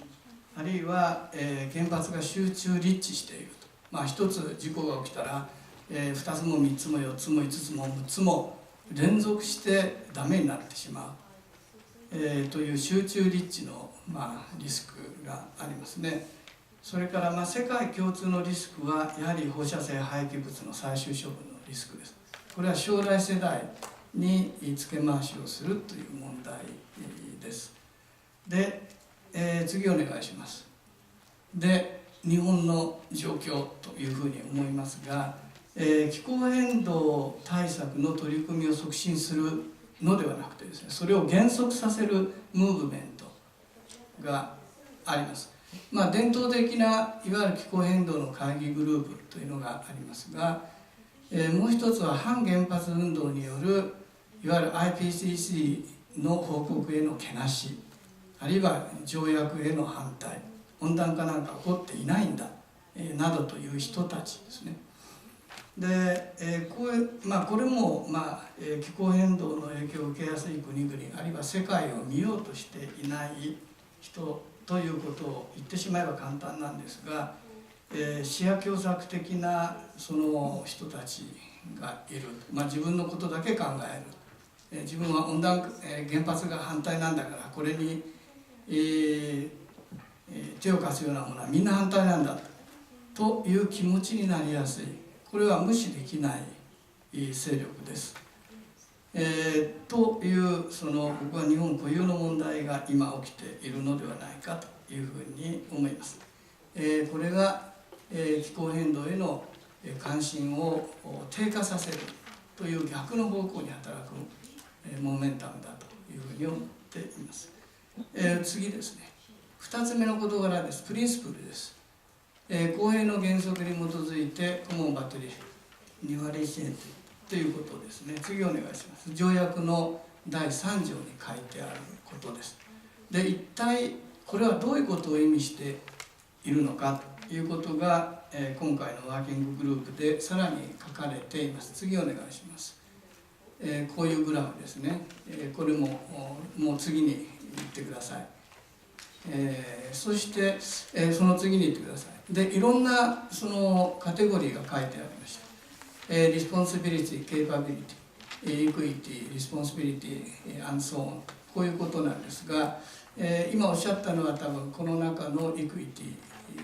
ですが、その内容は1人当たりの排出量を均等にする、こういうことですが、日本は一貫して、産業界ですが、限界削減費用ということが公平な基準だというふうに言ってきました。さまざまな公平の基準のと日本が伝統的に主張してきた限界削減費用のが同じということの折り合いをどうつけるかというのは、課題だろうと思います。で、最後です。最後はサステナブルディベロップメントです。今日お話になった事柄は多くはサステナブルディベロップメントのことだろうと思っていますが、1972年のストックホルムの会議以来、この有限な地球の中で無限の経済成長ってできるのかと、こういうテーマなんですが、日本ではこのサステナブルディベロップメントという日本語訳が持続可能な発展、ちょっと日本訳しやすいですが憎いですが、漢字がたくさんあってですね、なかなか定着していない、ですね。で、最後にちょっと書きましたが、今年の11月にですね、ユネスコの ESD の世界会議があります。で、この世界会議とですね、その気候変動であるとか、あるいは原子力の問題もそうですが、これが全く無関係に動いている、国連の会議ではあるのですけれども、今日のお話もありましたが、気候変動も、いろんなリンケージがあって、そのリンケージの中で解決をしていく問題だと、こういうことになる、ですから、ESD のユネスコ会議もせっかく金をかけてやるわけですから、気候変動の問題とも関連をして、やっていただけるとお金が無駄にはならないなというふうに思います。3点です。はい、ありがとうございました。じゃあ飯田さんの方からお願いしますでしょうか。はい、今日はありがとうございました。グローバルの危機の全体像をプレゼンテーションしていただく中での、もちろん気候変動の問題に加えてピークオイルといった問題、非常に多面的にいろいろ教わりました。私自身はずっとエネルギーのことをやってきたんですが、歴史的にというかですね、大きく振り返ると、もちろんクライメットチェンジは非常に大きな問題ですし、グローバルにもそれは非常に大きな問題として正面から捉えられていると思います。で同時に石油をやってる人たち、あるいは資源の人たちがまさにピークオイルの問題を言われていて、そういった資源製薬の話も危機として捉えられていますし、ただ今日本の文脈は今日皆さんの質問に全て原子力があるように、やはり福島第一原発311の事故以降、日本のエネルギー政策の、いやおうなくエネルギー政策の議論の軸は原子力が一番前面に出てきていて、で、気候変動は、非常に今相対的には位置づけが低くなり、そのために、全くほとんど歯止めのない石炭火力の増設といったですね、電力供給が足りればいいんだと、それだけが先行するような非常に粗暴な国の政策の議論が一方で行われているという現実があるんですが、それはやはり311後の今の国の置かれている状況というのは一つの要因としてあるんだろうという、一歩離れてみればですね。で、もう一つキング教もおっしゃいましたけれども、フィードインタリフ、とりわけ太陽光を例に取られて、おっしゃいましたけれども、この10年間、再生可能エネルギー、リニアブルエナジーが、エネルギー政策の、メインストリームに入ってきて、ある意味グローバルトランジションというものが今大きく起きていると。これも非常に、非常に、大きな現実であって、で、とりわけもう日本はまだ若干コストが高い、イギリスも高いかもしれませんが、ヨーロッパの大陸、インド、中国、あるいはアメリカなんかでは風力、そして太陽光が、回避可能原価を下回るぐらい、なおかつ、成りを上げてコストを下がっていっているという、コストの話と、もう一つは大規模集中型のエネルギーシステムから、小規模分散、ネットワーク型への、レジームチェンジというですね、非常に大きな変化も今同時に起きている。これももう一つの現実だろうというふうにですね。で、そういった中で、見ていくと、キング教のご紹介されたイギリスの、電力のこれから50年後のシナリオというものは、例えば今ドイツ、日本がある意味一つの、手本にしようとしているですね、ドイツの、エネルギーベンデというエネルギーシフトのシナリオとは全く違っていてですね、そこの非常に好対照かなと。で、大きく違う点が3つですが、原子力が現状よりかなり増えているそしてそのガスプラス CCL、コールプラス CCL というものが、これも非常に大きく増えている。この2つはドイツではほとんどゼロになっている。そして再生可能エネルギーがこのグローバルトランジションという現実の中でありながらほとんど増えていないというですね、そこはそれぞれ国の中でいろいろ議論されているので、いろんな背景があろうかというふうに思いますが、この将来を見ていくときに、先ほど原子力のリスク、小島先生も紹介されて、環境省も紹介された、各種のリスクというのが、あるわけですが、私はそれに加えてもう一つ2つ追加する必要があるかと思うのは、マーケットリスクとポリティカルリスクだと思うんですね。でそれは何を決めるかというと、将来的なシナリオのリアリティを決めていくんだろうというふうに思います。で過去こういったシナリオっていうのはいろんな国研究機関がいろんな絵を描いている中で、それなりにリアリティのあるシナリオとリアリティのないシナリオがあって、やはり原子力は今例えばフィンランドのオルキョルト3号機、あるいはフランスのフラワーフィルをはじめとして非常にその他のさまざまなリスクを除いてもマーケットリスクが非常に高い、要は現実化しないという中で、CCS も全く一緒ですね。そういうその、ことを織り込んだ時に、もちろんいくつかの選択肢、シナリオを描く時にそのマーケットリスクとポリティカルリスクを織り込んだそのリアリティというフィルターをかけたときに、いろんなそのシナリオの選択肢というのは、もう少しまた変わってくるんじゃないかというふうに、思いながらちょっと拝見をいたしました。ということで、私コメントをさせていただきます。はい、ありがとうございました。それでは、could you respond?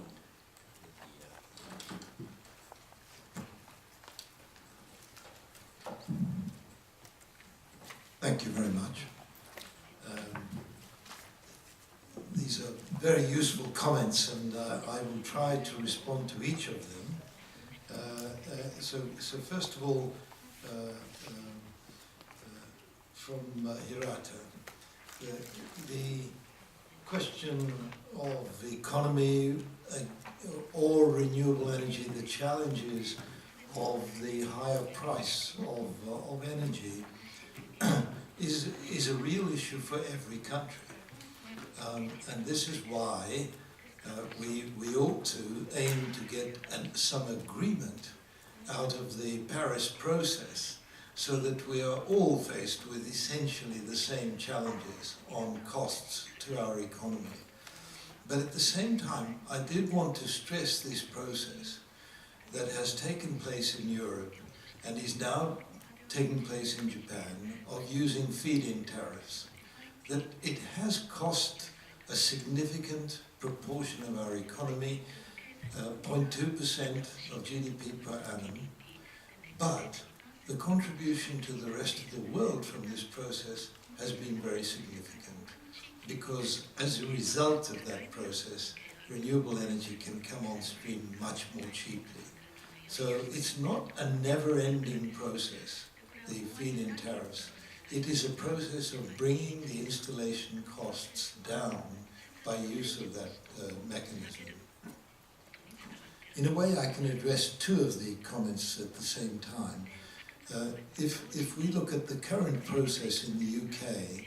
to achieve our objectives on the energy mix, we are creating different market prices for different technologies. And this is done under negotiation between the industry and the government. So, for example, the cost, and I quote from memory, of a megawatt hour of electricity on the grid at the moment in the UK is about £41 per megawatt hour. But the negotiation for the construction of 2 new nuclear power stations, an agreement was reached at £90 per kilowatt hour. And when we look at offshore wind, it's more like £150 per kilowatt hour. Now let me take the last of these, offshore wind. Again, that process, which costs the British consumer money, but it's a process of increasing the volume of offshore wind production which we believe means that the future cost of installation of offshore wind will be reduced. So as future offshore wind comes on stream, it will come on stream more cheaply. And certainly we're seeing this. In reality, it's something like an 8% drop for every doubling of production of offshore wind. I think we've got to recognize that as we bring new technologies on stream, as we bring them on stream, there's an additional initial cost in that process. But once they have reached equity with the energy market, then that objective is fully achieved. Now, I do want to stress again the point I made about the importance of large-scale energy storage, because, as a matter of fact, the position of the energy mix for the United Kingdom by 2050 would be dramatically altered if large-scale energy storage could be brought on stream in a realistic timescale. In other words, we would prefer to go towards increased reliance on renewable energy with large-scale energy storage. The problem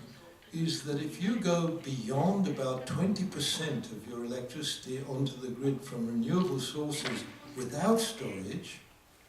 you're faced with doubling up on energy supply technologies available for those moments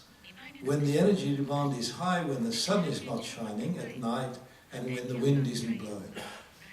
In the UK, we know that we have, on average in the winter, 2 days when there is no wind across the British Isles. And of course, there are nights when there is no sunshine.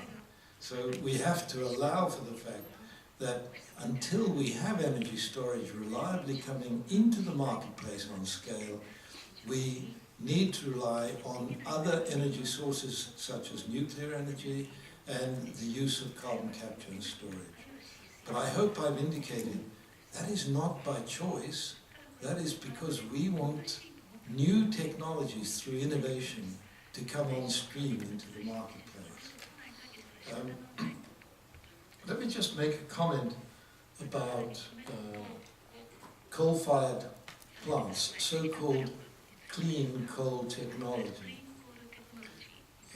Now I'm saying so-called clean because I'm going to measure the cleanliness of an energy technology by the amount of carbon dioxide it produces. And while these new coal-fired plants being developed in Japan are much more efficient than the old coal-fired plants and are better, so for a country that feels it has no choice, this would be the better way to go forward. But nevertheless, for an advanced country, there's a severe risk of creating large-scale stranded assets when you build an asset which is not going to be fit for the year 2050, when I believe carbon dioxide emitting power stations will have to be shut down worldwide. So I think that we need to be looking at the investment return on these power stations as one part of the decision-making process. Of course, the other is Japan's own commitment in the past to an 80% reduction by 2050. And if Japan is to achieve that, it is difficult to see how it would manage that without a process similar to the one the United Kingdom is going through. And that process is extremely difficult to manage if you're bringing on new coal-fired power stations now. So I just am applying more than a word of caution about so-called clean coal. And this really meets this question, are government subsidies being used for that? I don't know, but it is more a question of locking in power that may not be fit for purpose in the period up to 2050. Many of you have made very kind comments about Japan being behind the UK being the leader in the field. And I think I have to accept responsibility for pushing the UK into this position when I was Chief Scientific Advisor. Frankly, the reason we took a leading position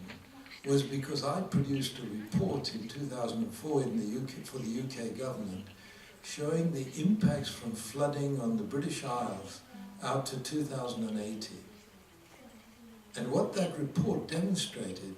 was that on a business as usual emissions scenario in the world, I used the phrase ordered retreat from the coastlines of Britain as the only rational policy. As sea levels rise and storms at sea create greater and greater inundation of water inland, it would mean that for many parts of our coastline we would have to retreat. Now the problem there is that many of our cities are on the coastline, and so we have major assets that come under threat on a business as usual scenario. So when the British government received my report, the first thing they did was invest heavily, I say heavily, £0.5 billion a year in managing flood risk. On the one hand. On the other hand, committed to reducing emissions in Britain, but also committed to this big diplomatic effort to try to persuade the rest of the world to reduce emissions. What I'm saying is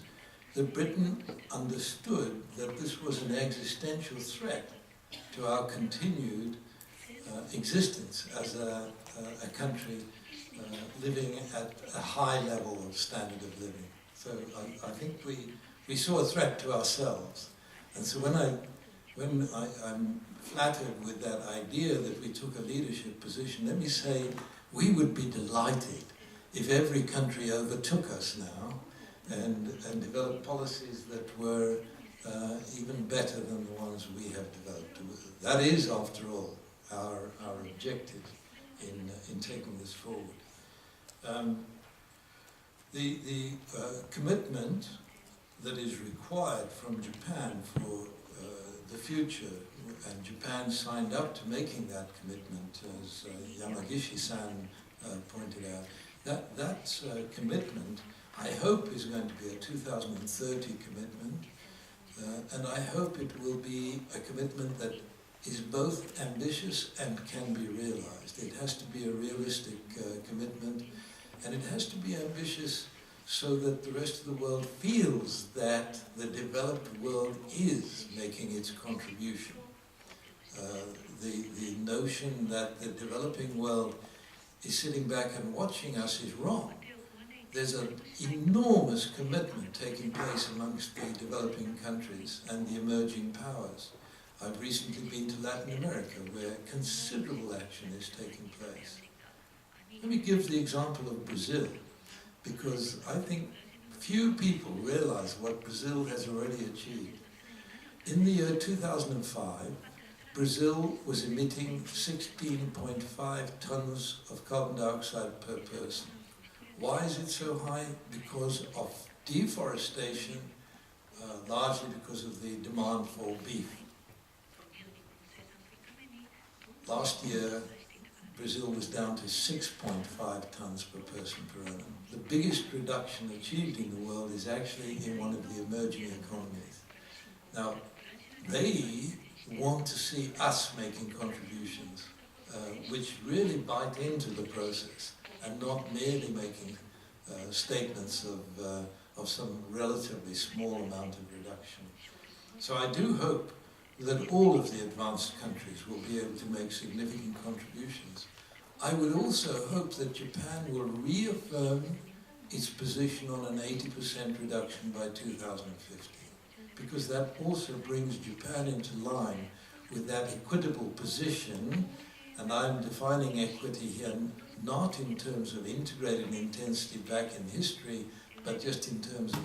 emissions per person in 2050. If Japan goes back to 80% and re-announces that, then you are facing that equitable way forward, which I would applaud. There was a question raised by Kojima-san about the legal nature of the agreement, and how does this match up with the joint statement that you mentioned? We all know why Copenhagen did not reach an agreement. As a matter of fact, I wrote 2 opinion editorials before Copenhagen saying it was impossible that an agreement could be reached in Copenhagen. Why? Because Obama would arrive with no mandate from his Congress to enable him to sign the form of the agreement represented by the Kyoto Agreement, which was fully legally binding. President Obama is in no different position in the run-up to Lima and to Paris next year, because his Congress will not give him approval to sign a similar legally binding agreement. And I'm going to be absolutely frank. I think we have to have the United States on board. We have to have China on board. And the way to achieve that is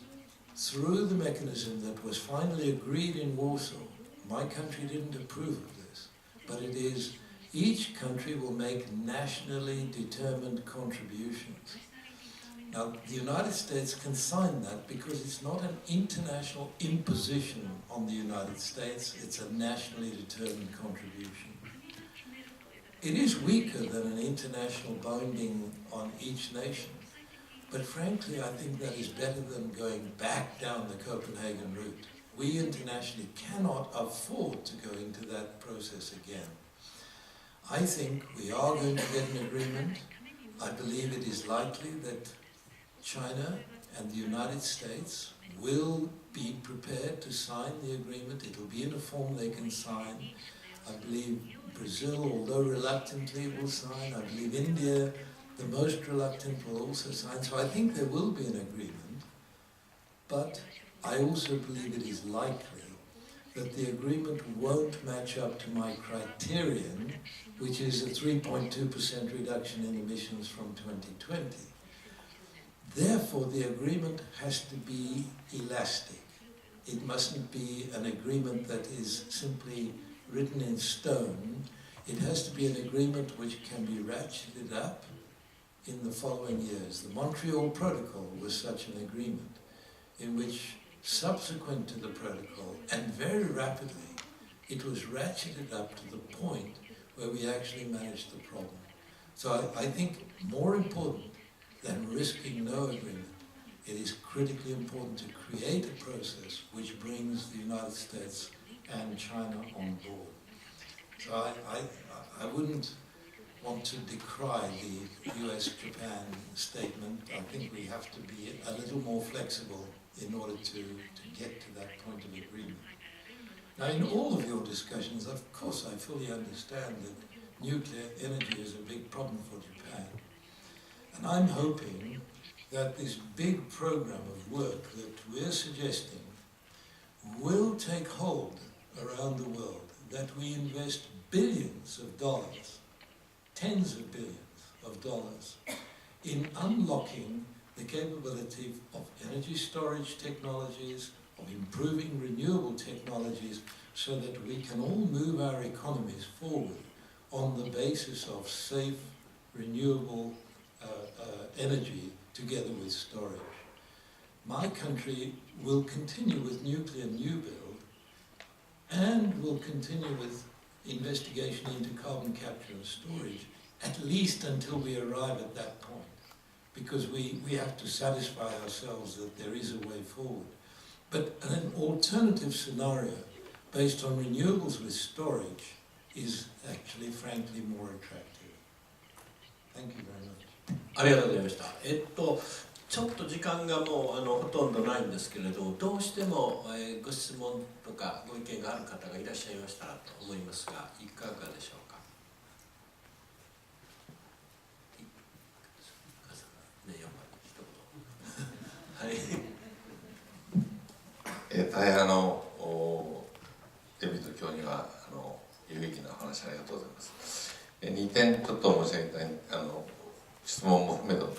尋ねしたいんですが、世界の人口1人当たり年間2トンという共通の目標ということは大変私もいい考え方だと以前から思っておりました。でこれについて特に中国とかインドが合意をしているのかどうか、それについての状況を教えていただきたいというのが一つです。それから今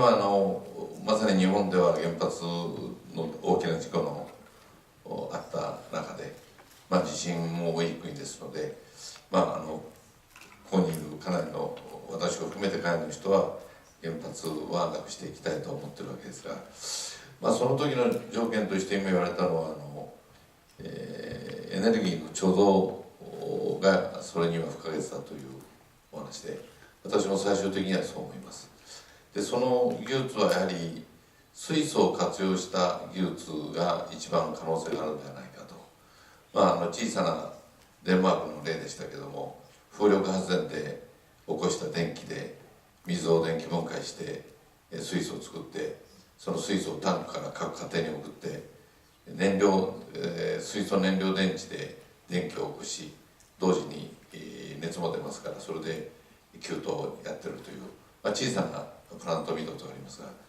それの応用していけば十分に私はやれるんではないかと、そういう点でイギリスが原発を進出するということは、実は多少この日本のメーカーが今イギリスの電力会社を買ったりしている関係で、今日別にその問題を議論しようとは思いませんけども、多少そのややこしい関係にあるということも含めてですね、できればそういう水素による貯蔵というものの私は見通しはあるというふうに見てるんですけども、それについてのご見解をお聞きしたいと思います。その2点です。はい、近況いかがでしょうか。Thank you very much for your question. First of all, I'm delighted that you restate your position on the 2 tons per person per annum. That is a very good position to take. Let me tell you that I had a discussion about this with a group of members of parliament from India, and they then invited me to the Indian parliament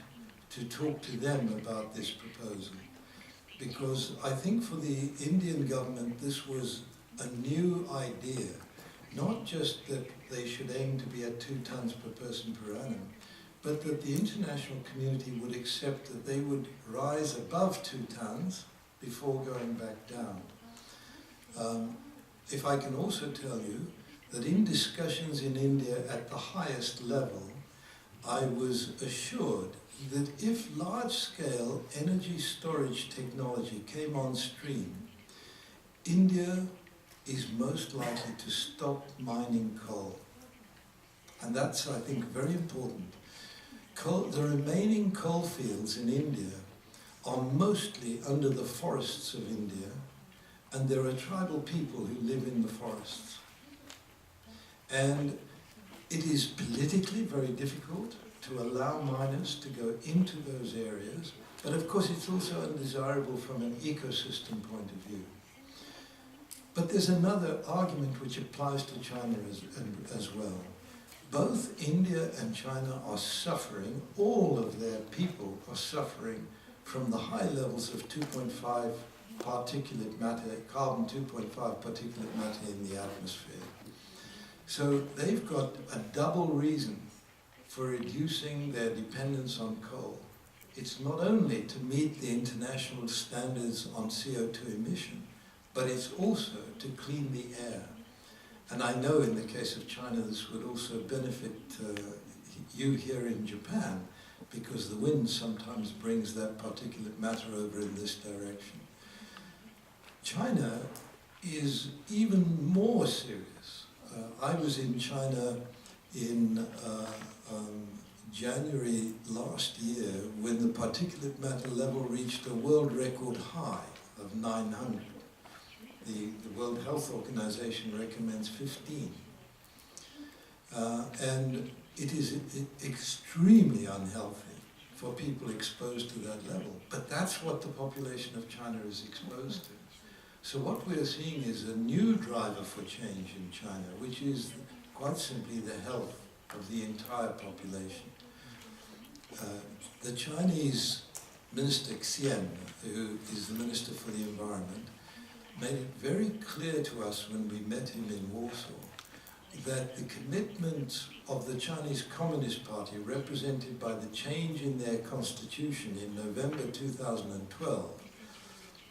to the scientific principles of development, including the new word eco-civilization, including the phrase circular economy, and including low carbon economy. The commitment to that in the new Communist Party constitution was binding on the Chinese government. And I believe we therefore have every reason to believe that the Chinese government is serious. This doesn't make it an easy issue for China, because the demands of GDP growth, which are also related to the demands of keeping a stable population, those demands at the moment cannot be met by shutting down the vast number of coal-fired power stations they have. So we are going to see a gradual transition. But I can report that last year, the installation of new power in China was 63% renewables and nuclear energy. So China is already acting heavily to include a significant proportion of its energy from non-fossil fuel bases. I don't want to be sounding like a salesperson for the Chinese or the Indian policies, but this is what gives me some optimism as we go forward towards Lima and Paris. I think that the positioning of China today, the opening up of the mines in India, is changing their position, and the understanding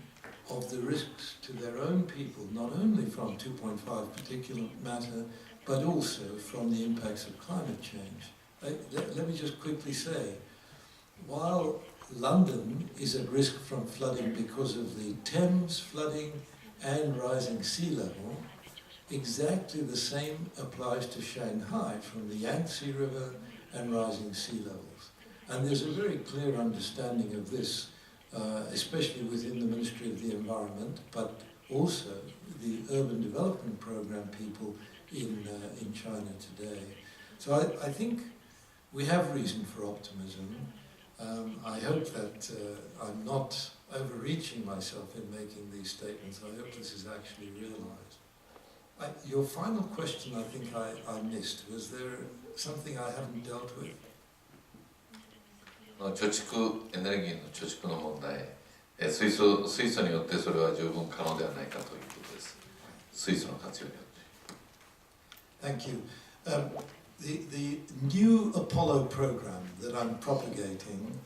is simply stated to include all renewable energy and the means for getting renewable energy onto the electricity grid as baseload energy. This would include hydrogen. This includes all forms of renewable energy. And I'm very much hoping that Japan will be supporting the British government in pushing for this new international venture into new technologies that can really transform our ability to meet the challenges.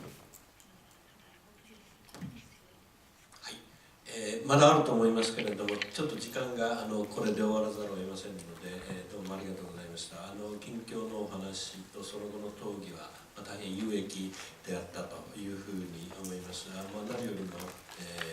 もともとそのタイトル自体が気候変動っていうのは気候変動だけではなくて水や食料、エネルギーの安全保障と相互に結びついた問題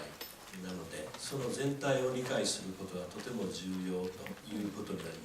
大変複雑なそれぞれの経路みたいなものがあるということだと思うんですけれども、その全体を、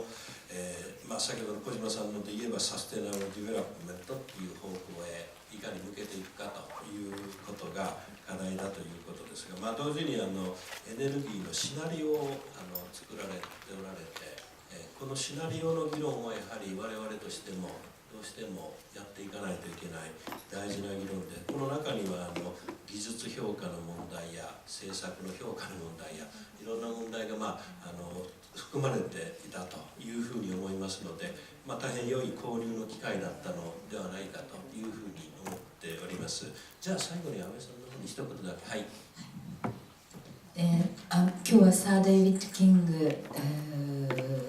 今日にお越しいただきまして本当に充実した時間も15分20分オーバーして申し訳ありませんが貴重な機会をありがとうございました。また引き続いて日本の我々の努力、そしてイギリスの先進的な取り組みに大きく期待いたしまして今日を終わらせていただきます。長時間にわたりありがとうございました。終わります。